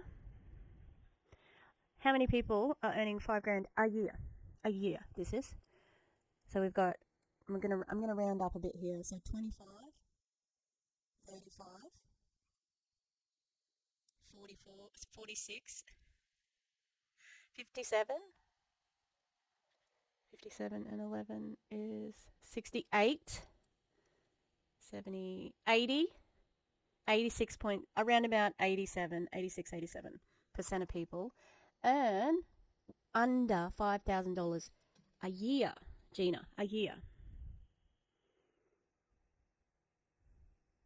How on earth are they going to be making $5,000 a month? These people who you're pitching now. Because to make $5,000 a month, what's 5 times... Why didn't I get my calculator out before? I don't know. 5,000. Hang on. I think it's 60 times 12. Yeah, so 60,000. How many people are on more than 60,000? It's 1.57. 1.57% of people earn more than $50,000. That's it. That's such an unattainable figure, like unbelievable. But it was the belief point for that decision. When we got to 5,000 per month, I started to go, oh my gosh, maybe, just maybe, this thing's gonna be bigger than I thought. Maybe, just maybe, if I work a little harder, I put a little more time in, I do a lot more power hours, I could create more, and Adam and I could have some freedom choices. Adam could come home. We could do this thing together. And maybe you don't want to do this with your spouse. You know, some people, I always joke around. I'm like, some people are meant to work as a couple and some people are meant to not work as a couple. And you both chase your passions, come together, support one another. I get it. But let me tell you, Adam and I were meant to work together. And I've known it since we were married. We've been married 30 years. So the beginning of our marriage. But what does $25,000 to $50,000 per month do? What does $25,000 to $50,000 do? Who is earning that, Gina? $300,000. Who's earning $300,000, Gina? 0.17. And it's no one new because average number of months in the business 107. Median months in the business 89. So somebody who the average is, they've been in for nearly 9 years, 8 or 9 years. Doug Wood, Kevin Tinter, this year. It's just, it's like Miss Miley from, you know where, who's always talking about getting this legacy income on the Dash 8, you know, like it's so unattainable. Gives you a whole lot of choices. Now both spouses can be home. Now we can be full-time parents. Now we can look at impacting the world. I remember a couple years back, a lot of you know we adopted kiddos, and we were able to give so much to missions that are focused in on building clean water wells, schools, and hospital systems, and providing food for orphans and jobs for widows, and like this is the beginning of generosity. Generosity if it comes with a whole lot of serving of religion. Thank you very fucking much. See, like, be where God needs you. No one wants, you know, like most times it'd be like, oh, I'm so glad that you're giving, you know, money to those poor people. And I don't think that she would be the type to, you know, be one of these people like, oh, I'm just going to give money to Africa. Like Mary Scott did when she was like, oh, olive tree people, they build wells in Africa. She didn't give a fuck. But, because Gina's children are from Africa, from Nigeria. She talked about Nigeria. So I'm not sure which country they're from, but she's respectful of that at least, you know. That's probably the only thing she's respectful of ever, okay? But again, that's a white savior thing, you know? Because, like, guess what? There are people who need your help in America, Gina, okay, who are doing pretty poorly, who don't have housing, food, accommodation. You know, like, there's plenty of people to help on your own doorstep, and especially when it's your downline who's giving you all this money, yeah? How about you give them the choice where their money goes to? You're not spending it in philanthropy, right? because it comes with so much expectation that you have to accept God as your savior. Fuck that. And it's like she's got a big scale in the sky, and she's taking from this scale, and in this scale's all the like, this is her downline, and on this side she's got her charity, so she's just adding it over, trying to even out the scales of being a scammer. But guess what? It doesn't matter. You're still a scammer, okay? No matter where your money goes. It's still gross, it's still unconscionable, and I think it's just terrible to toot your own horn at what you give. Oh, I'm such a giving person. You wouldn't have the money if you weren't scamming people. Level many of you have never begun to think. Many of you are thinking, if I could just make this in a year, and I'm here to tell you, but what if you could make it in a month? 0.1, how many? 1.5? 0.17, Gina. 0.1 fucking 7. And then change the world. And we're all called to very different things, but this is what legacy is about. This is about saying, hey, if I can live on $5,000 a month and I can stuff $20,000 in a bank account, and you know what? My kids can go to college and I won't have to worry about them racking in debt. I can give. The wells that we were purchasing were $10,000 a well. I can give and not even think twice about it. By the way, those wells were serving 1 million people. So, I don't care. So, give the money back to your downline. And I'm willing to bet that because the way that she gives money through religion, that she's probably not working with, someone who's on the ground. There are organisations over there that you can give to that aren't connected to America, I just don't care that she's giving it because she's, like, it's tainted, in my opinion, yeah? And it's gross, frankly, that they would not be able to turn it down because they're desperate and she's taking advantage of that. And just her, now she's like, look, I don't even have a second thought about it. Well, aren't you fucking lucky? Throw about that wealth in everybody's face. Yeah? Because so many people would be just so appreciative to have that. And it just sounds like you're gloating. Yeah? But also, how much exactly are you giving? And are you, writing it off? Is it tax deductible? I'm willing to bet that there's something involved there, right? And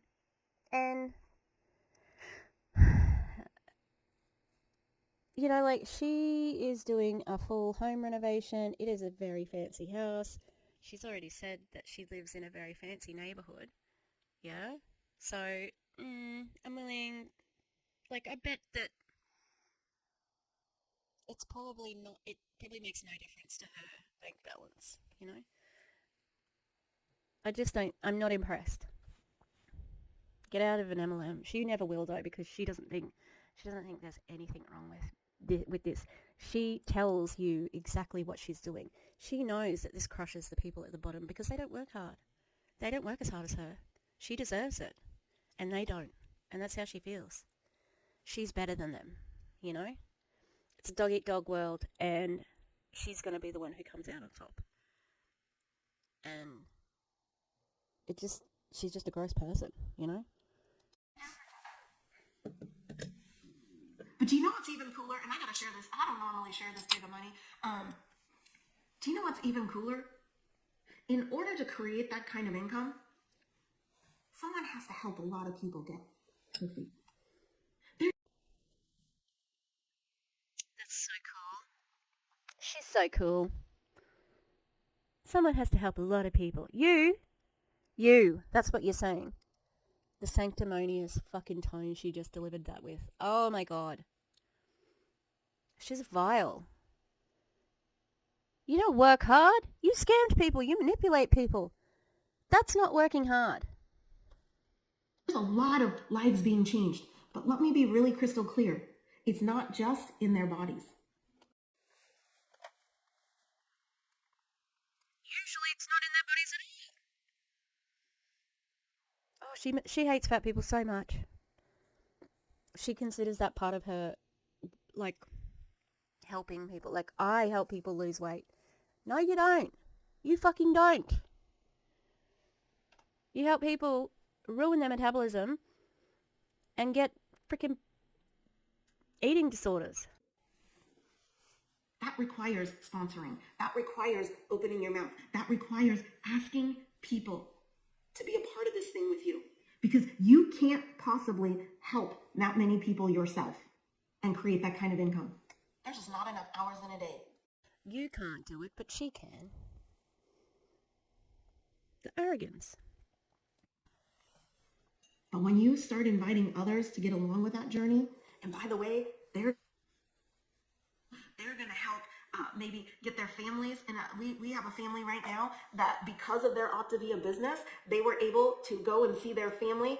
The wife and the children had never seen their grandfather in Nigeria and see their family in Nigeria. And now they have those memories to cherish for the rest of their lives because they created and they asked and they invited other people to be a part of this journey, and that created the income. So it matters, y'all. Makes a difference, y'all. And I think that sometimes we forget and we get in our heads. But can I tell you, if I had been talking to that Chick-fil-A owner and I was just talking to him about making $500 a month, he probably would have said, Gina, let me just send my people to you. I wasn't matching this opportunity to his needs. If I had just said, hey, let me show you how you can make $5,000 a month, he would have said, that's really cool. And I think some of our managers could really benefit from that. I think So when I first watched this, I'm like, was she really pitching her Chick-fil-A neighbor who has the franchise? And the classism that she is assuming on this person, and just like assuming that they would recommend anybody come and see her? And, oh, don't pitch the high amount to these low people. And don't pitch the high amount to my managers. Fuck them. You don't pitch that to them. They can't be rich. Are you kidding? That's what Gina thinks. Did she pitch the optavia business to somebody who owns 3 Chick-fil-A franchises and lives in a multi-million-dollar neighborhood? Let's find out, shall we? They're going to go off to college. They could really, really take advantage of that. But I couldn't talk that small. I needed him to know what was possible and how generous he could become, what he could do with what Optavia has to offer. Oh yeah.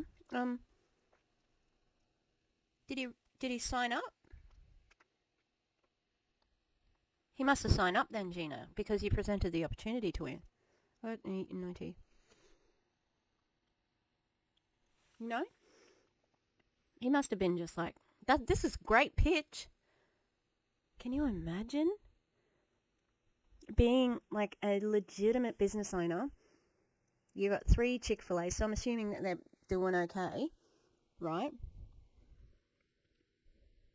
And you want him to join Optavia as a health coach. Can you fucking imagine? But you got to ask everybody, I suppose. Oh my God. I cringe at that, you know? And I don't suppose he signed up because she doesn't actually say, but that's embarrassing. I would be so embarrassed. She's not though. She doesn't care. It's worth it to her because she's rich. She doesn't care what anyone thinks of her. It is worth it to be rich, to be as rich as she is. You know, you're taking your bin out. Oh, hey, Gina. You just walk away as quickly as you can so she doesn't try to fucking recruit you again. Because as we're going to see later, Gina has problems with hearing the word no. So make sure as you are sharing Optavia with people that you are matching their needs to this opportunity. Now, if I were talking to a college kid about, and maybe many of you are like overwhelmed by those numbers, okay? Most people, I'm talking to them about making $500 extra and what it would do because you just saw the chat blow up and what it will do for them. Really? Did the chat blow up about that fictional fucking situation that you presented on your PowerPoint? And also, don't get confused by the big numbers. How fucking condescending. People understand money. Having more money is good. Like, what the fuck is complicated about that? you have to do it like this, right? Because it's a scam, and you need to manipulate people into thinking that, you know, it's worth it because you're going to get to have all this time with your family, etc., etc.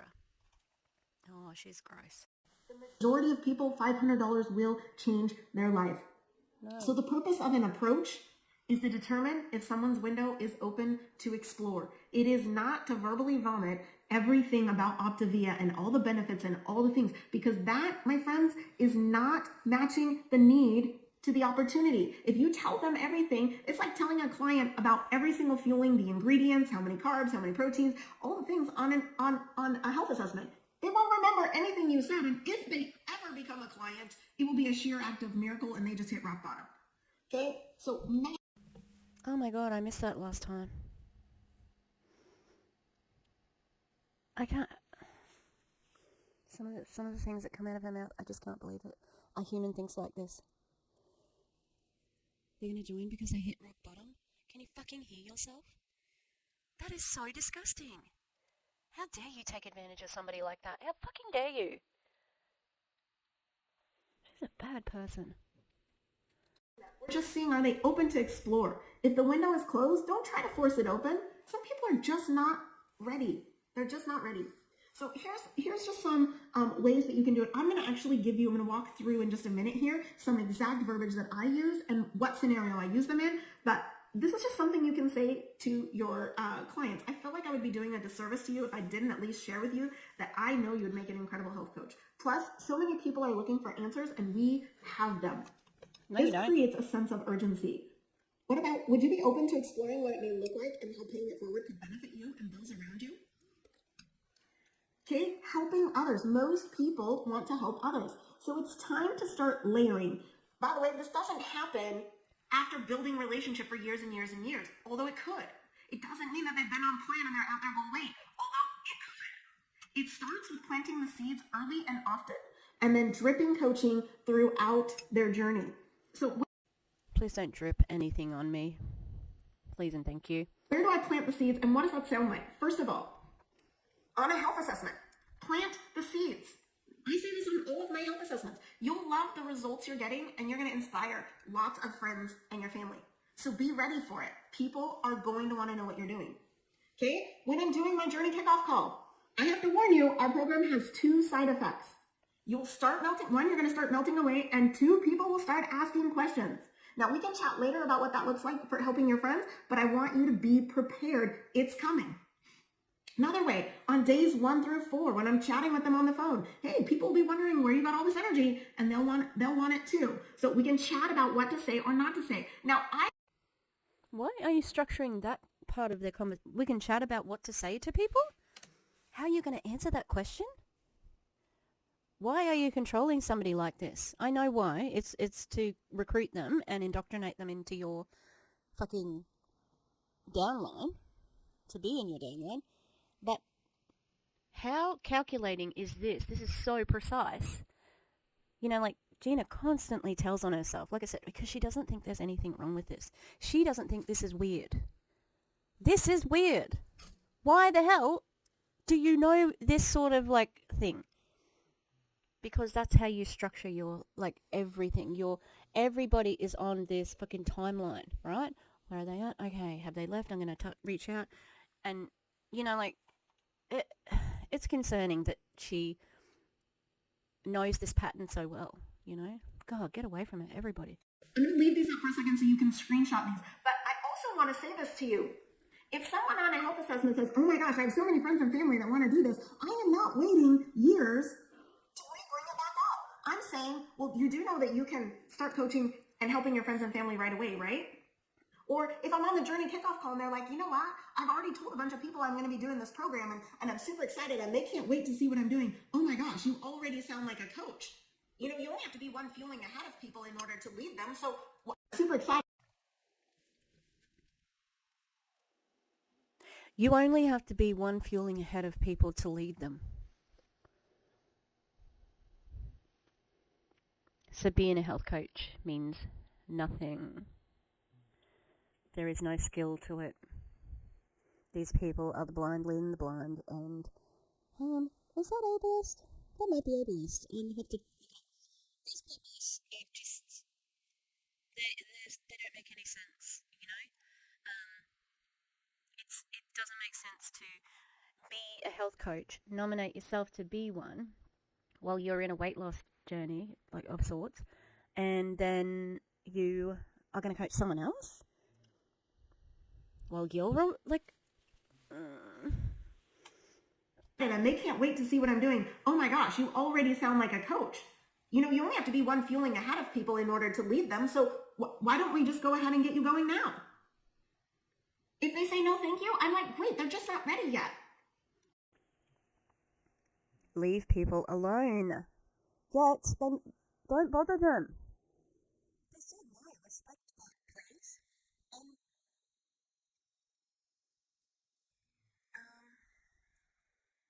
No, that's it.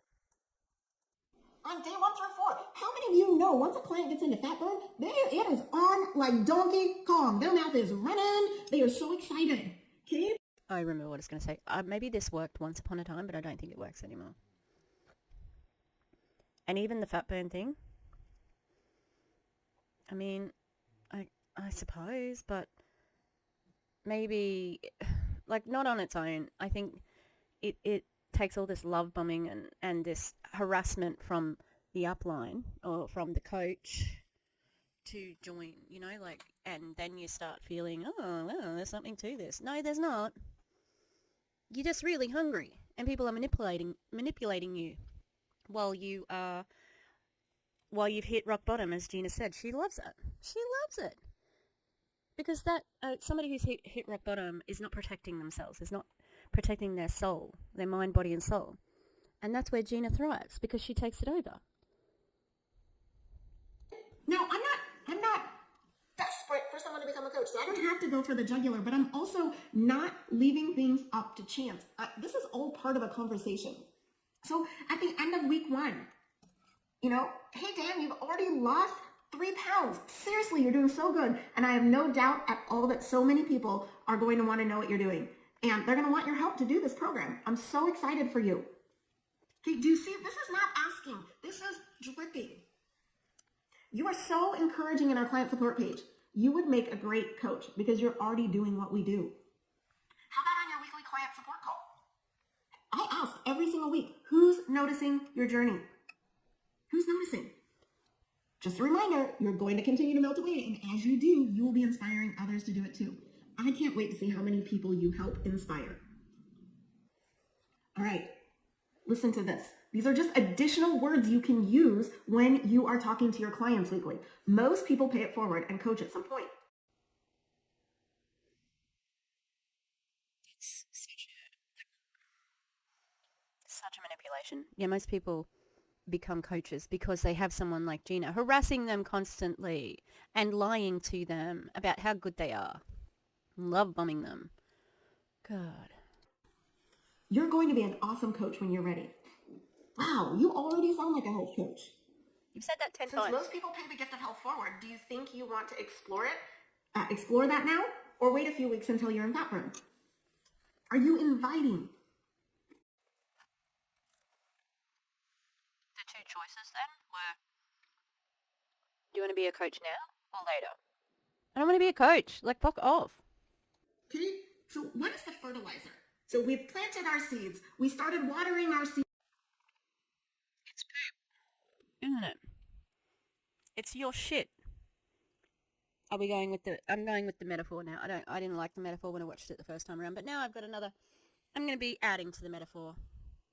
It's shit. It's your shit. By layering it, and now there's fertilizer. Now, this is just something that I have found creates the oomph and some of the grit to our clients, and that is celebration calls. Okay, they're third-party edification. You can't pat yourself on the back. This is love bombing right here.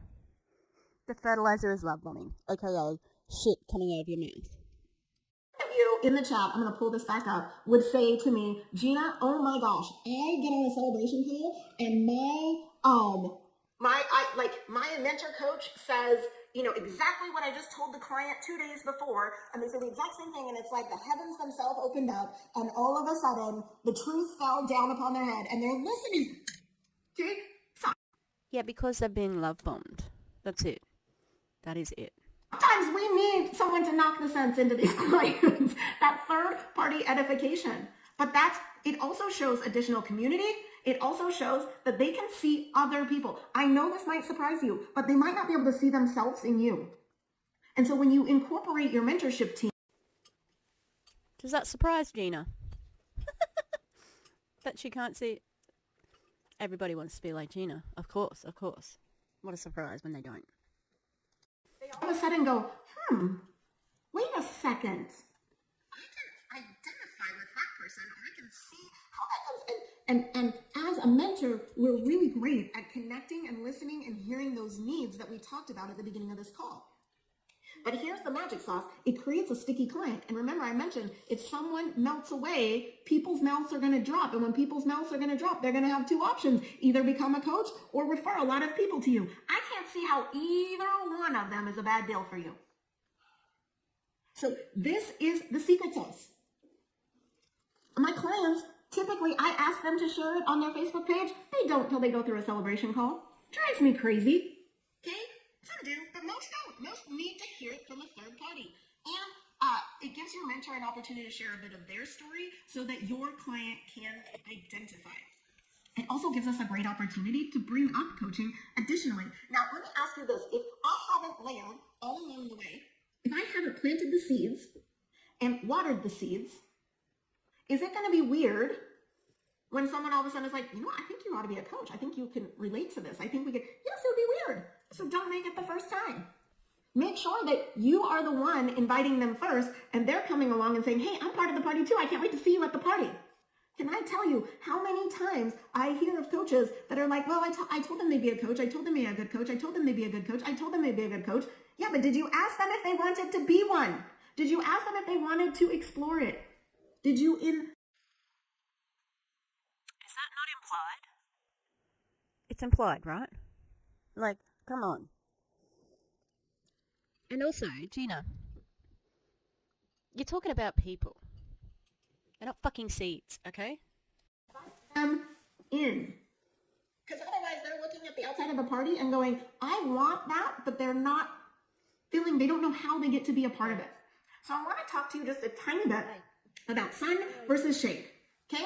It takes sunshine for this business to grow and to build a sponsoring culture within your business, okay? So the sun needs. I said needs. Oh my goodness. And I get lots of thumbs ups. Needs. Coaching is fun. Coaching. Not in my opinion. And also, like, I'm done with this metaphor. I'm done. Like, okay, just stay on course. Team coaching. Just in time training and learning. They don't need to know everything. It's great accountability. It creates impact. It creates income. By the way, if I don't want income, you better not be talking to me about income. Talk to me about impact. If I don't care about impact, but I need to keep my power on, you better be teaching me how I can keep my power on.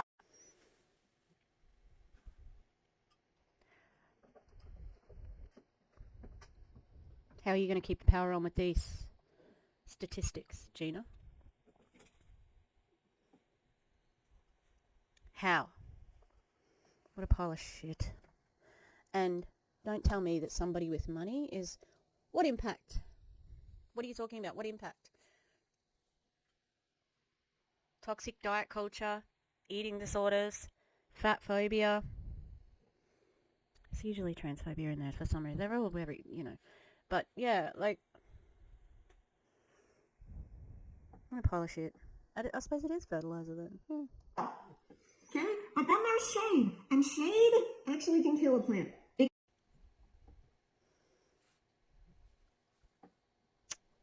Here I am loving shade. Love a good shade. We need the shade sometimes. I'm Australian. We love the shade. Props to the shade. It can kill that sponsoring culture. Okay? If you're hero coaching, if someone blink really, really hard, if anybody has ever said to you, I can't do what you do. Oh man, this sounds amazing, but I can't do what you do. I promise you, whether you believe it or not, you've been hero coaching.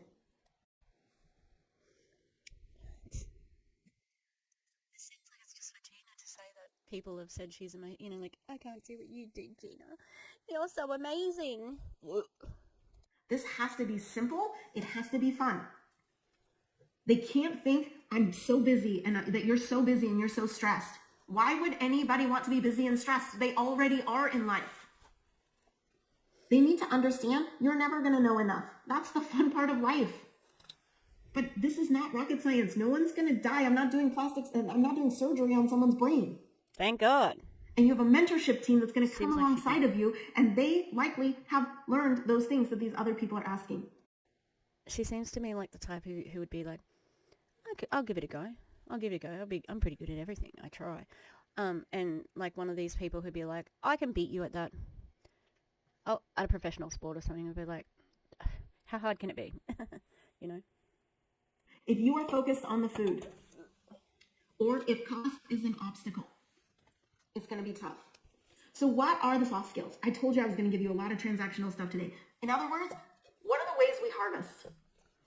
You've got to ask, you can't hint. Okay, so with a client with a referral, I want you to just, hey, I've found that most people who come on as a referral really want to do this with their friend. You. Okay? Dan, if I were to come alongside you and teach you how, would you be open to co-coaching and then say the name of the referral? This doesn't have to be complicated. Okay? You've got a client you love working with.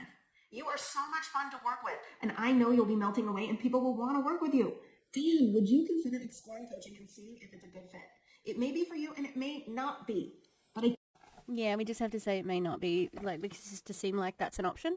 But why is it so important to be melting? You have to be losing weight with Gina. You can't not be losing weight, right? You have to be skinny. No fatties on Gina's team. I can't imagine how awful that would be for her as a coach. Goddamn. Can you imagine? That's why we need more personal trainers like Erin V's, my friend Erin V's, my friend. She got her personal trainer certificate. That's so cool. Like, to think of going from my dare to prove it, repairing her metabolism, that whole journey, like, just amazing. And now she's a qualified personal trainer. Like, that's so cool. And doing so much to make up for, you know, her time in an MLM. It's so cool. I'm so proud of her. Yes, but she would be wonderful to work with as far as that goes. And be interesting if Erin also did, what was I thinking about? Something to do with, because I think she's going to do the, like, a dietitian or food, something to do with food. I can't remember the wording she said the other day. I think that's so good for her as well. I think people would really learn a lot, and she's got that sort of like well to draw from of her own experience. Unlike most of these people, yeah? Oh, talking about study, I think with my Bachelor of Psychology, I was thinking about it the other day, I think I'm going to go into trans and like trans healthcare sort of psych. I think it'd be really, really good. I was like, because I wanted to do art therapy, which I think would be perfect for trans therapy. And I've been doing this rainbow liaison officer training, and I was like, I'm doing a Bachelor of Psychology, and they always send trans people with gender dysphoria, to psychologists. Why don't I do that? And it was like I got like a,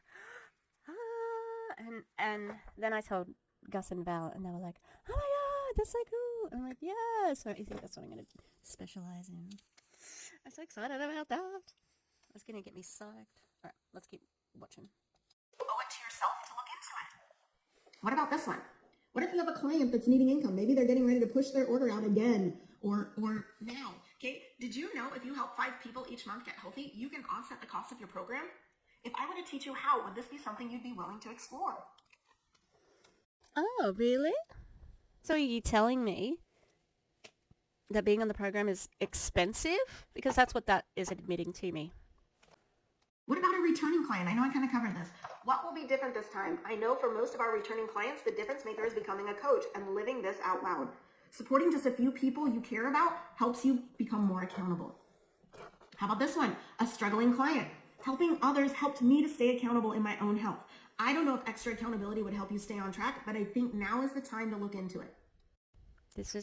Can you imagine being in this audience? And because she's even said, like she's personally recruited a lot of the people on the call. You're just hearing all of the things that she got you with, right? She convinced you to join with her with all of this stuff. And maybe there's people who recognize that and say, oh, that's what she said to me. Does she mean it? I would be wondering that. But I'm not indoctrinated in their cult. So, I have the power to be able to critically think about this. So I don't know if people would recognize that they were similarly manipulated, which is sad. Hopefully they realize one day when they get out, and hopefully they get out. Or how about this one? You have a client that's winning on program. You're doing an amazing job on plan. Now, oops, I misspelled that. Y'all fix that. Now is the perfect time to explore coaching and see if it will be a good fit. It may be for you and it may not be, but I think we should look into it now so that when others ask you about how you're losing weight, you will feel confident and competent on how to share. How about this one? Well, I thought of them all. For people you would love to work with. Have you ever thought of doing what I do? By the way, this is what I said to my Chick-fil-A neighbor. Have you ever thought of doing what I do? I think you'd be great. She really wanted to work with the Chick-fil-A person. This is when I realised. I thought before when she was talking about her neighbour from Chick-fil-A, with the Chick-fil-A franchises, he doesn't just work at Chick-fil-A. I thought it was just an example of somebody who she'd like to pitch. And this was her confirming that she did pitch somebody who already has 3 franchises of a legitimate business. God damn. Embarrassed. Are you not embarrassed? You should be. That's embarrassing. And I told him why. He wasn't a client. Oh. Did he sign up, Gina? The way that you went like that? I don't know how anyone thinks that she's inspiring or motivating as a speaker. For those you may know in other at-home businesses, I came from an at-home business, so I knew from that previous company, what people were looking for.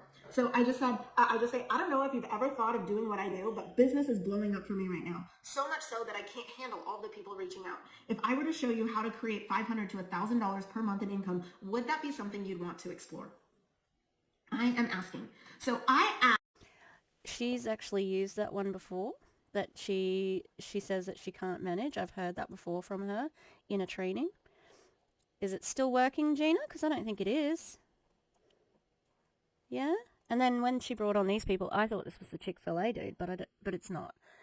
Because she never told us whether she actually recruited the Chick-fil-A dude. But I'm going to assume that she didn't, because she never said it. Here's Dave. Here's Chick-fil-A Dave. I hope you're doing well, Chick-fil-A Dave, and you aren't like as racist and nasty as like the people who own Chick-fil-A, but birds of a feather. AJ and Caroline to come on and just share a little bit of their story. We're going to talk about getting into the weeds, so I need y'all to hang tight with me for a few more minutes. But AJ and Caroline, will you come on and just share with everybody how you have been blowing this thing up in client acquisition, which has then really shifted and taken you to out of the weeds? Yep. Thank you, Gina, for asking us to share. I'm Caroline. Obviously, this is AJ. My face was on his tropical shirt. That was the photo that Gina shared.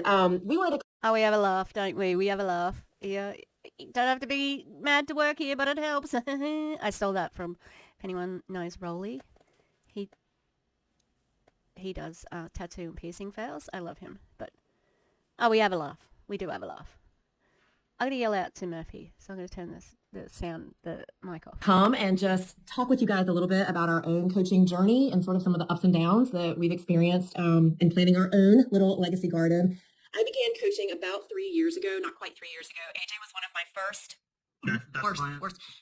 first worst clients. He did. Yep, that's what they all do. I don't know what he was doing, but he was doing something. He comes back like, huh? You've always got to sign up your spouse, partner,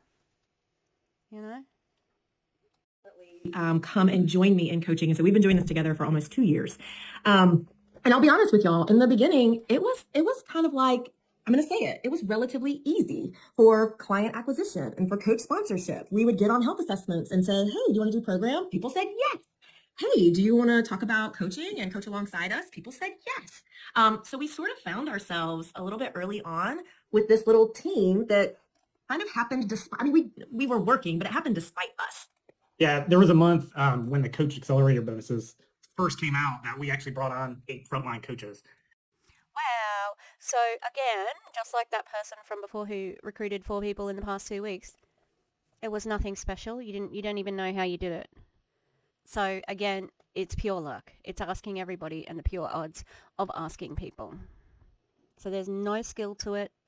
This call is pointless. It should have been a 1-sentence email. Ask everybody you know if they want to be a coach, and just keep asking and asking and asking and asking. Please see my last email. And then we got a little complacent, as people often do when things are going well, right? We didn't offer coaching as much since we thought we had a manageable team for where we wanted to be. But over time, we looked around and many of our coaches had either stepped back or stepped down from supporting clients, or they didn't share the same passion we had. And we actually missed qualifying for the incentive trip because we didn't meet our team growth requirements for our path. And that's 100% on us. So we've looked around over the past several months and said, okay, what are we going to do about it? Are we going to give up? Are we going to sulk? Are we going to walk away? The answer is no. We absolutely are not. So we are back to. You should. The statistics are not with you, Lucy. I can't remember. Caroline. Actively rebuilding. And that's what Gina is alluding to when we talk about our client acquisition. We knew for us the way to rebuild our team was through client acquisition. We have had to. Duh. Of course. Like, what the fuck else? They're your number one prospects. Of course. And it's the only way you really grow. Because guess what? The clients, distributors are the clients.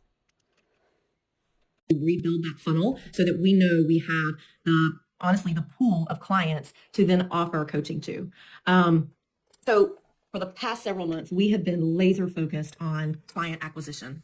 And now we are laser focused on coach sponsorship, which means we're offering and asking where we really kind of let the pendulum swing in the opposite direction for a while. We're now back to asking boldly, confidently, are you interested in doing this with us? We think you'd be great at this. Let's talk a little bit. Let's explore. Like, we're having the conversations more frequently and with more confidence at this point in our coaching journey. Yeah, and that's the first part in offering coaching. It's firming up your own belief in it. Do you truly believe this is the best thing ever?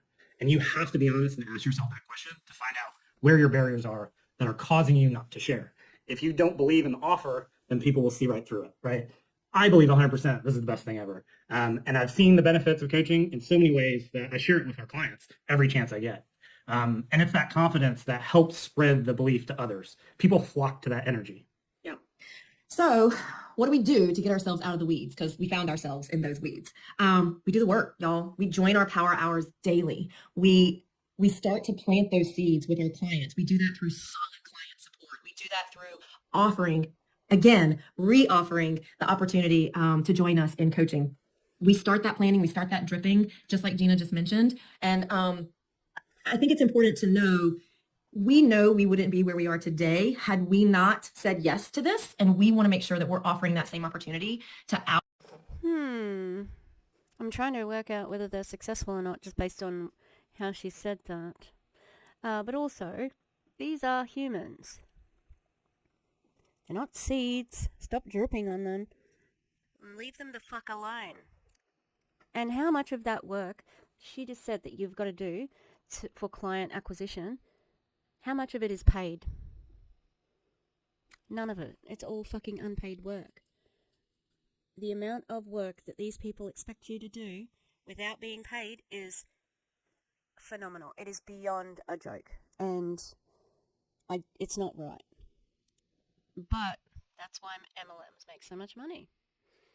Anybody who starts a company that's an MLM That's where they earn the money, and that's where they need the most manipulation.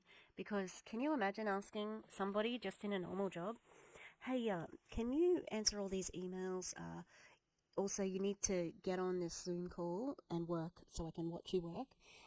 And you have to answer all your text messages while you're at your kid's baseball game, and you have to do a video and some reels, and yeah, as well as exercise and do all that. But you're not getting paid. You're still doing that out of the kindness of your heart. Yeah, thanks. Like, why would they ever do anything different if they've got all these people willing to work for nothing? Yeah? But the people at the top, like Gina, convince them that it's worth it. And that's the really, really gross part of MLMs. Because I don't think anybody,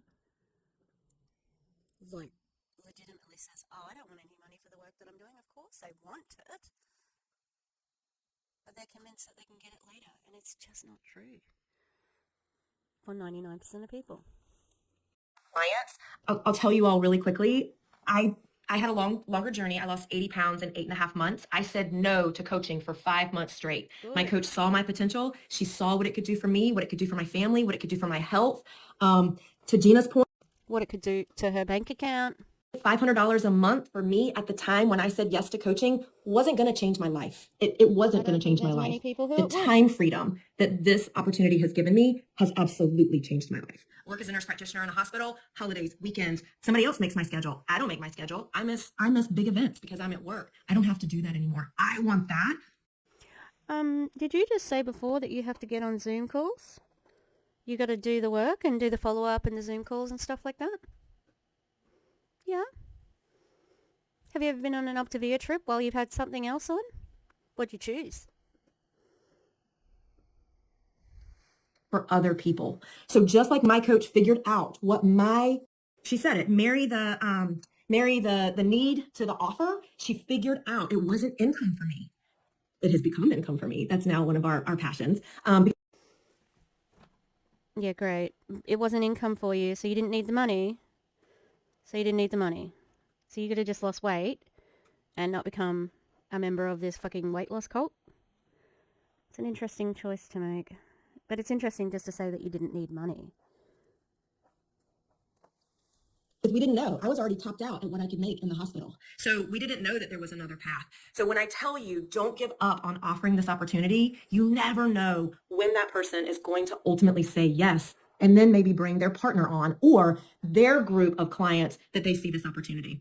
So to leave you guys, like I mentioned, we're planting our seeds. We're dripping. We are replanting our little garden, and we are working to re-harvest our little garden. So keep inviting your people. Keep the funnel of client acquisition full. And this is how you're going to grow your own legacy business. Again, these are human beings. Stop talking about them like they are not humans. It's gross. We're working to do. Thank you, Gina. You guys, so good. And I asked them to share because it didn't just start off great and then, oh, this business is not working the way that I thought. No, it started because they consciously, and I love this because I felt this from Stacy too, there was a conscious shift and there was a decision made. And when that decision is made, watch out. Watch out, because what's going to happen is now all of a sudden you're going to be going to pick your kids up in the carpool line and you're going to notice, hey, wait, something changed with that mama. Hey, wait, daddy's in the carpool line. Did something shift in their finances? Did daddy lose his job? Who the fuck thinks like that? Who? Who thinks like this? No one thinks like this. Gina. That is such a weird fucking thought to have. That is so weird. Who? Who would ever think that? Except maybe you hoping to fucking just find somebody to join your company because it doesn't matter to you. You're in recruit mode 24/7 sitting in the pickup line. God damn, that's probably people who avoid her in real life because all she ever does is pitch this fucking business.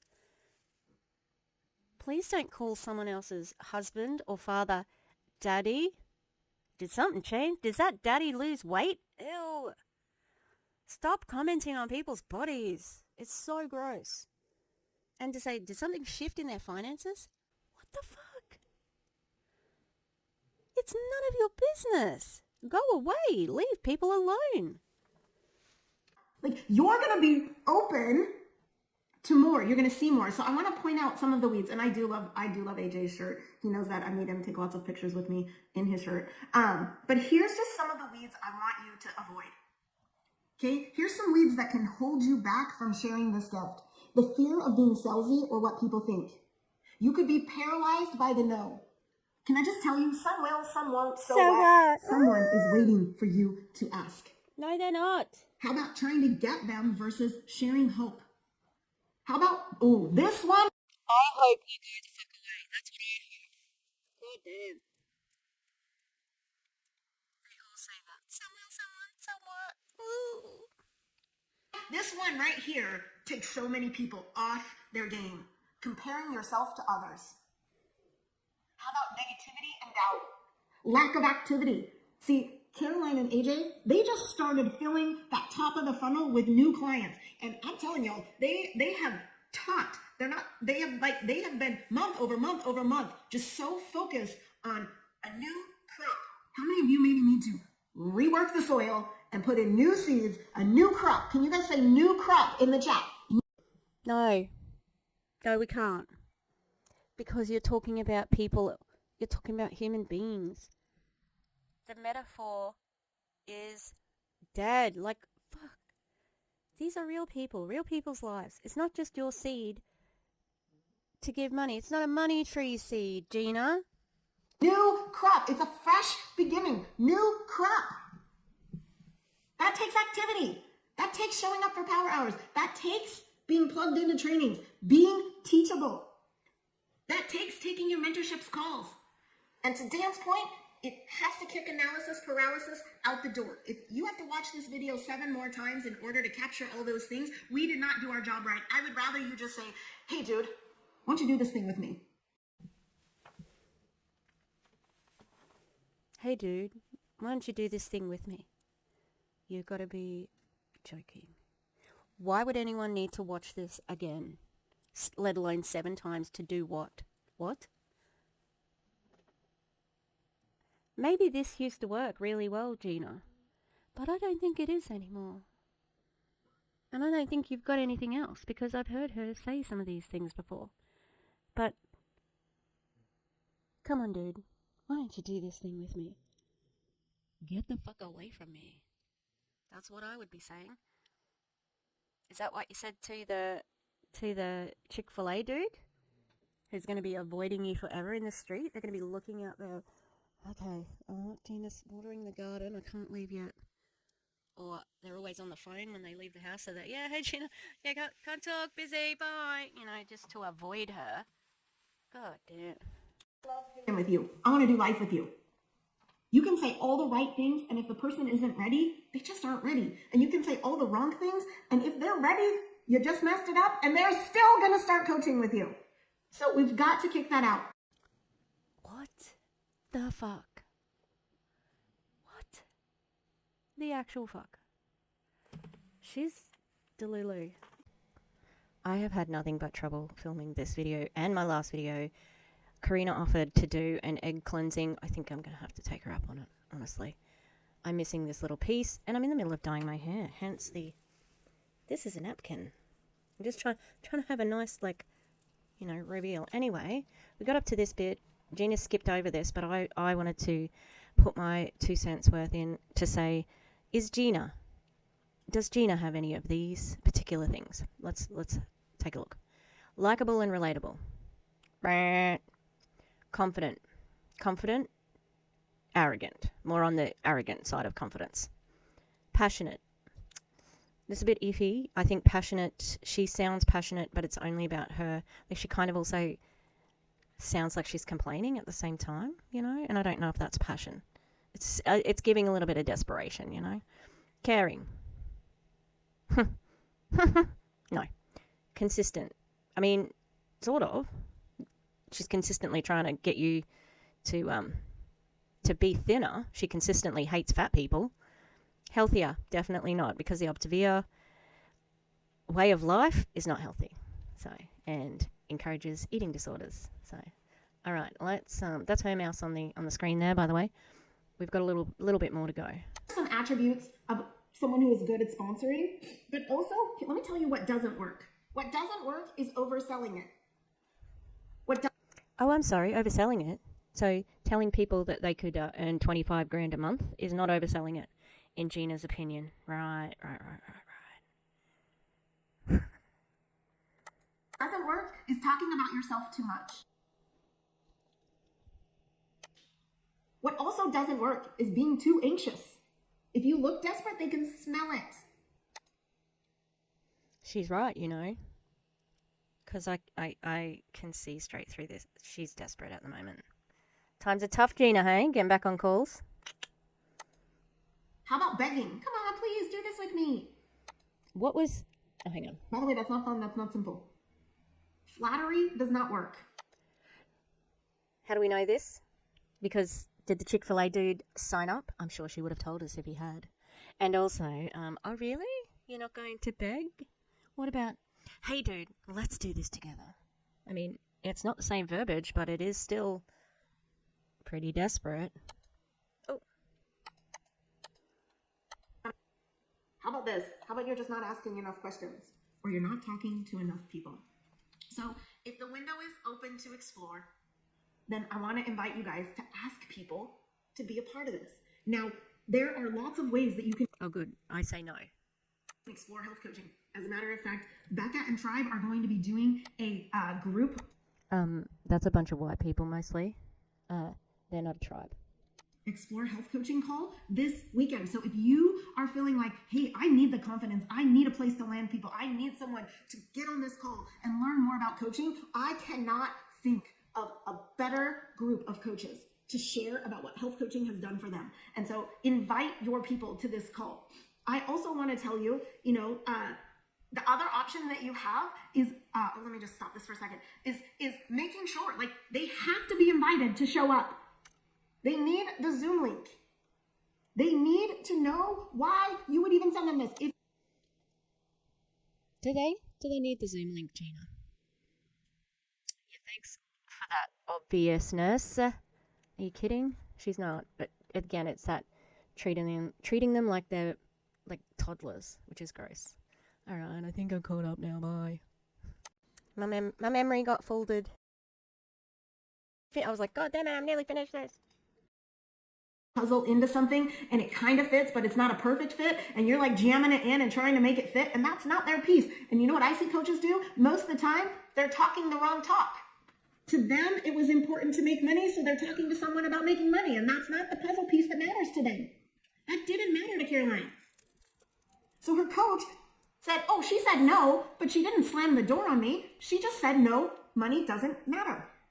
So I'm going to keep offering. Every time she sends me a referral, I'm going to keep offering. Are you going to coach them or am I? Are you sure you don't want to? Hey, the last 3 clients you've sent me, they all seem to call you. They barely take my call. Do you know if they're still on plan? I'm a little worried about them. Oh, shoot, you're coaching them already? Look at you go. Hey, thanks for earning me a paycheck. I appreciate you. Do you know that's all I do? Wow.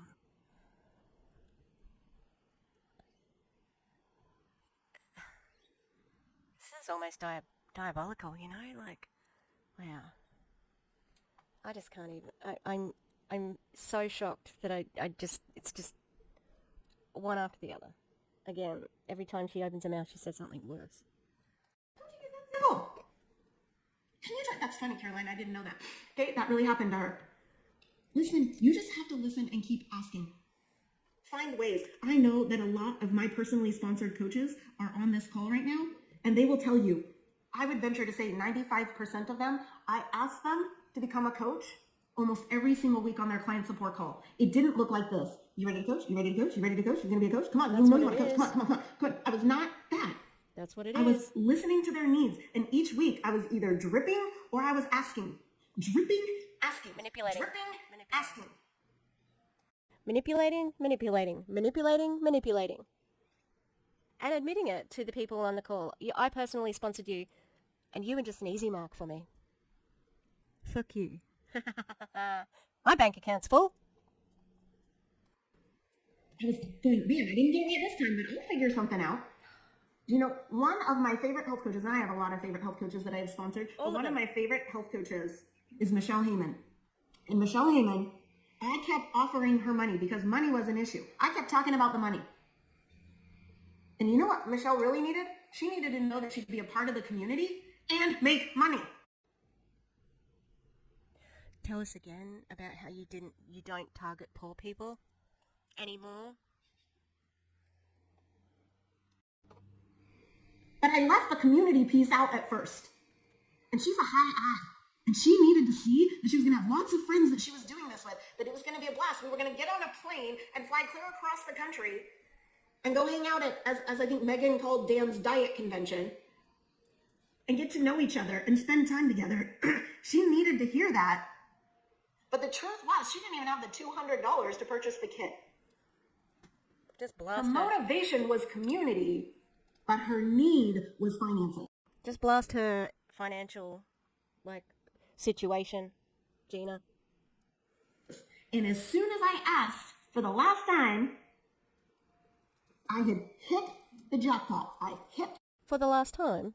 But you always follow up, Gina. It wouldn't have been the last time, would it now? The puzzle piece that needed to be there. So listen to your clients, listen to your friends, listen to what people are saying. With coach glasses on, be available, plant those seeds. Give it plenty of sunshine, plenty of water. Make sure you're throwing some fertilizer on there. And y'all, watch out, because the garden that you create is going to be the most beautiful place. You won't, I know Dan, I know Doug, I know Becca, I know all of us on here. A lot of the integrated presidentials, we would all say, I love to go out into my garden and just revel in the beauty of it. Just Really? I think Becca says, I'd love to go out and make sure I prune all the leaves and get rid of all my friends who left the company because I can't make any money off them, so they mean nothing to me now. That's what I think happens in that garden. Yeah, all you people, you really do care about that garden. You know, that tree that grows money? That one. Yeah, you like that one. We know. sit back and go, wow, I still remember planting that seed. Ew. I had no idea. They're people. These are people. Is it easier to scam them when you call them seeds? Ew. That one was going to be that beautiful rose bush. I had no idea that one was going to turn out and be this beautiful blackberry bush. I had no idea. Wow, it's so beautiful. It's so luscious. And I can't wait to go build another garden. She thinks that she is being, this is A1 motivational material. Look at this, I'm talking about bushes. Yeah? Who gives a fuck? Because it's not trees, it's not bushes. They're humans that you're scamming and taking money from and making them feel bad about their bodies on top of that. This is gross. Go grow a garden with me? Will you get on fire about sponsoring? Will you get out of your own way and just share the gift? Just share. This Saturday is a perfect opportunity for you to do that. And if they can't make that, don't let that hold you back. Pick up the phone and connect with them. Meet them where they are. And let's go. All right, Dan, I'm tossing this back to you. Seriously, I was going to say one of, but probably the best sponsoring training that I've been a part of. Gotta be fucking kidding me. That was so, she was rude, nasty, classist, manipulative. That was all the worst things about MLMs in one. See, yep, it was the best sponsoring training to show people how fucking terrible Gina is and how terrible this company is, because you think it's great and it's fucking not. This is disgusting. This is one of the worst people I've ever seen train, speak, be involved in an MLM. She actually tells people what is happening and lays it out. And did she talk about losing weight much there? Sort of. Did she talk about the food? No, because that's not what's important. The sponsoring is important. That's the only reason, it's the only way that you earn money, because it's a fucking pyramid scheme with a starvation diet connected. Half years. Absolutely incredible, Gina. Thank you. I want to show you something. Now, normally I not a big fan of people texting and doing other things during Zooms like this because you might miss something that changes the trajectory of your whole life, right? Well, a coach on our team sent me some screenshots because when I said the proof that you've made a decision is that you take immediate and massive action, she heard that word immediate and she picked up her phone and she sent 2 texts out to potential coaches. She sent me back the screenshots and I want to show you. This literally happened during this training. So here's the first one. It's not about the script, so don't try to copy and paste exactly what she said. It's just she's bringing it up. She was bold. She's passionate. And look, the person said, yeah, I would consider health coaching. This person is not even a client. She's just a friend. She's not on plan. She just reached out, and it wasn't Stacy. It was Ali Mazapika, so I'm going to rat her out in a good way. I mean, look, guys, literally, could it be this simple? And it's not this simple with everybody, but starting here is where it starts. This is it, just asking. You'd be able to show her name there, fella. Dan? If this was real, I'm questioning it because it's just, what a coincidence. What a coincidence. It's that easy. It's that easy, people. I would say if this is a real screenshot that exists in real life, that, again, it's pure luck. You asked the person on the right date, did they just sign up? Nope. They said they're interested. So, yeah, I am suspicious of this screenshot. You can make fake screenshots.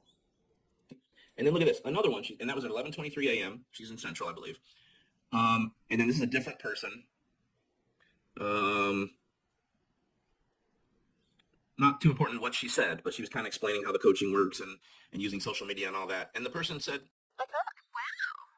Wow. You've put a heading there and everything. It's pretty crazy, right?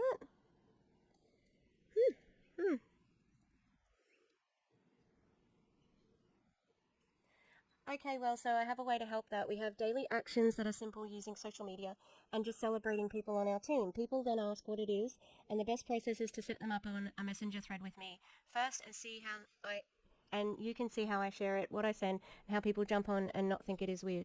It is simple, but it's best if we do it together at first. Why didn't you put the rest of the message up there? Because obviously this person has said, I don't know, that's kind of weird. Why didn't you put that bit up? If we're, sharing this with integrity. Oh, that's one of the optavia things too. If you're not in integrity, you're not losing weight. That's one of the things that the culty things that they say. Yeah, great. Again, if this is a real screenshot, this looks more specific. Where's the time on this one, Dan? oh yeah, we can try it. Like, how That sounds crazy like is you wore that? them down. Like, Also, that sounds like they wore them down more than anything. just an example. Just go. Remember. Take something you heard Gina say today. Yes, we'll post the scripts in the PowerPoint, and you can take your screenshots and start to incorporate all those. But don't wait until you get all those incorporated. Just go take immediate and massive action, and you will see the beginning of your legacy business. This would have been end of month too, because it's this is from a couple of days ago. So this is end of month. They are very desperate at the end of the month, because if you don't get your rank, then you lose crap. Start to sprout up. So thank you, Gina. Incredible training. Thank you, Caroline and AJ. Thank you, Stacy Barrett. And then real quick, if you haven't signed up for the Senior Coach Challenge yet, which is our thank you, Stacy Barrett. And then real quick, if you haven't signed up for the Senior Coach Challenge yet, which is our boot camp that starts on May 1st, please go ahead and register. I think we had like 900 people register Monday night after we announced it. So get in on this. And then lastly, the link for the graphic is in the Facebook page for this sponsoring series. So go use this and invite to Saturday. And that's it. It's been good hanging out with all you guys. We love you. We got one more of these next Monday night, but we got a whole lot of action in between now and then. Before you go, put a 1,000 in the chat if you intend to take immediate and massive action before we come back here next Monday night. Ooh, look at all those thousands. Listen, there's about 900 people on here today on a Wednesday morning. Can you imagine if every one of us, I think there's 1,800 people in the Facebook group, but could you imagine if every person that was just on this Zoom, that's not even counting couples, that's accounts, 900, another 50 watching live, over the next couple weeks, invited 10 people to explore coaching. Can you imagine? What was that? My math isn't very good. Close to 10,000 people would actually get an invitation to check it. an invitation to check out coaching? Yeah, Isn't that can you crazy? imagine? That's 1/4 of the It's total number of crazy. coaches that are in It's Optavia. crazy. What would happen if we made this part of our regular practice? That's our goal here. So, all right, love you guys. Catch you later. Happy birthday, Doug Wood, by the way. Ew. We will see you on Saturday. Oh, thank God. Hallelujah. Now I am converting because hallelujah, it's over. God damn, sorry this is a long one. Gina was really long-winded. And she had more to say. That was disgusting. Don't know if I buy the screenshots. Gina said everything in the entire world that was terrible. Oh, she's just unpleasant. She's the worst of everything in MLM. She's the worst of the worst, you know? Can't imagine being in her downline and, you know, getting the call from her. You know, like, oh, she's just terrible. Hate it. Yep. Alright, I'm not gonna prolong my conclusion, even though I kind of am by painting at the same time. I'm nearly, alright. I'm nearly ready for colour, the colour background. I don't know if it's, and I've got to do makeup, go back around the black because I'm painting it all one coloured white because it had paper on it so I could trace the font. Yeah, I don't know if I'll make it the Trump red, but I'm excited. Woo! Yeah, alright, have a good one. Please like and subscribe. If you made it to the end, I appreciate you so very much. And don't forget we're roasting tomorrow. Alright, bye! Thank you to the Echo members. On the Gremlins tier, we've got Rosie Path of Stone, The Eclectic Mima, Lisa Hance, Lynn Wee, Mountain Crystal, Rutro Rachel, Danny Mestas, and Tarika Strudwick. And on the Ghost level, we've got Demi, The Clown Town,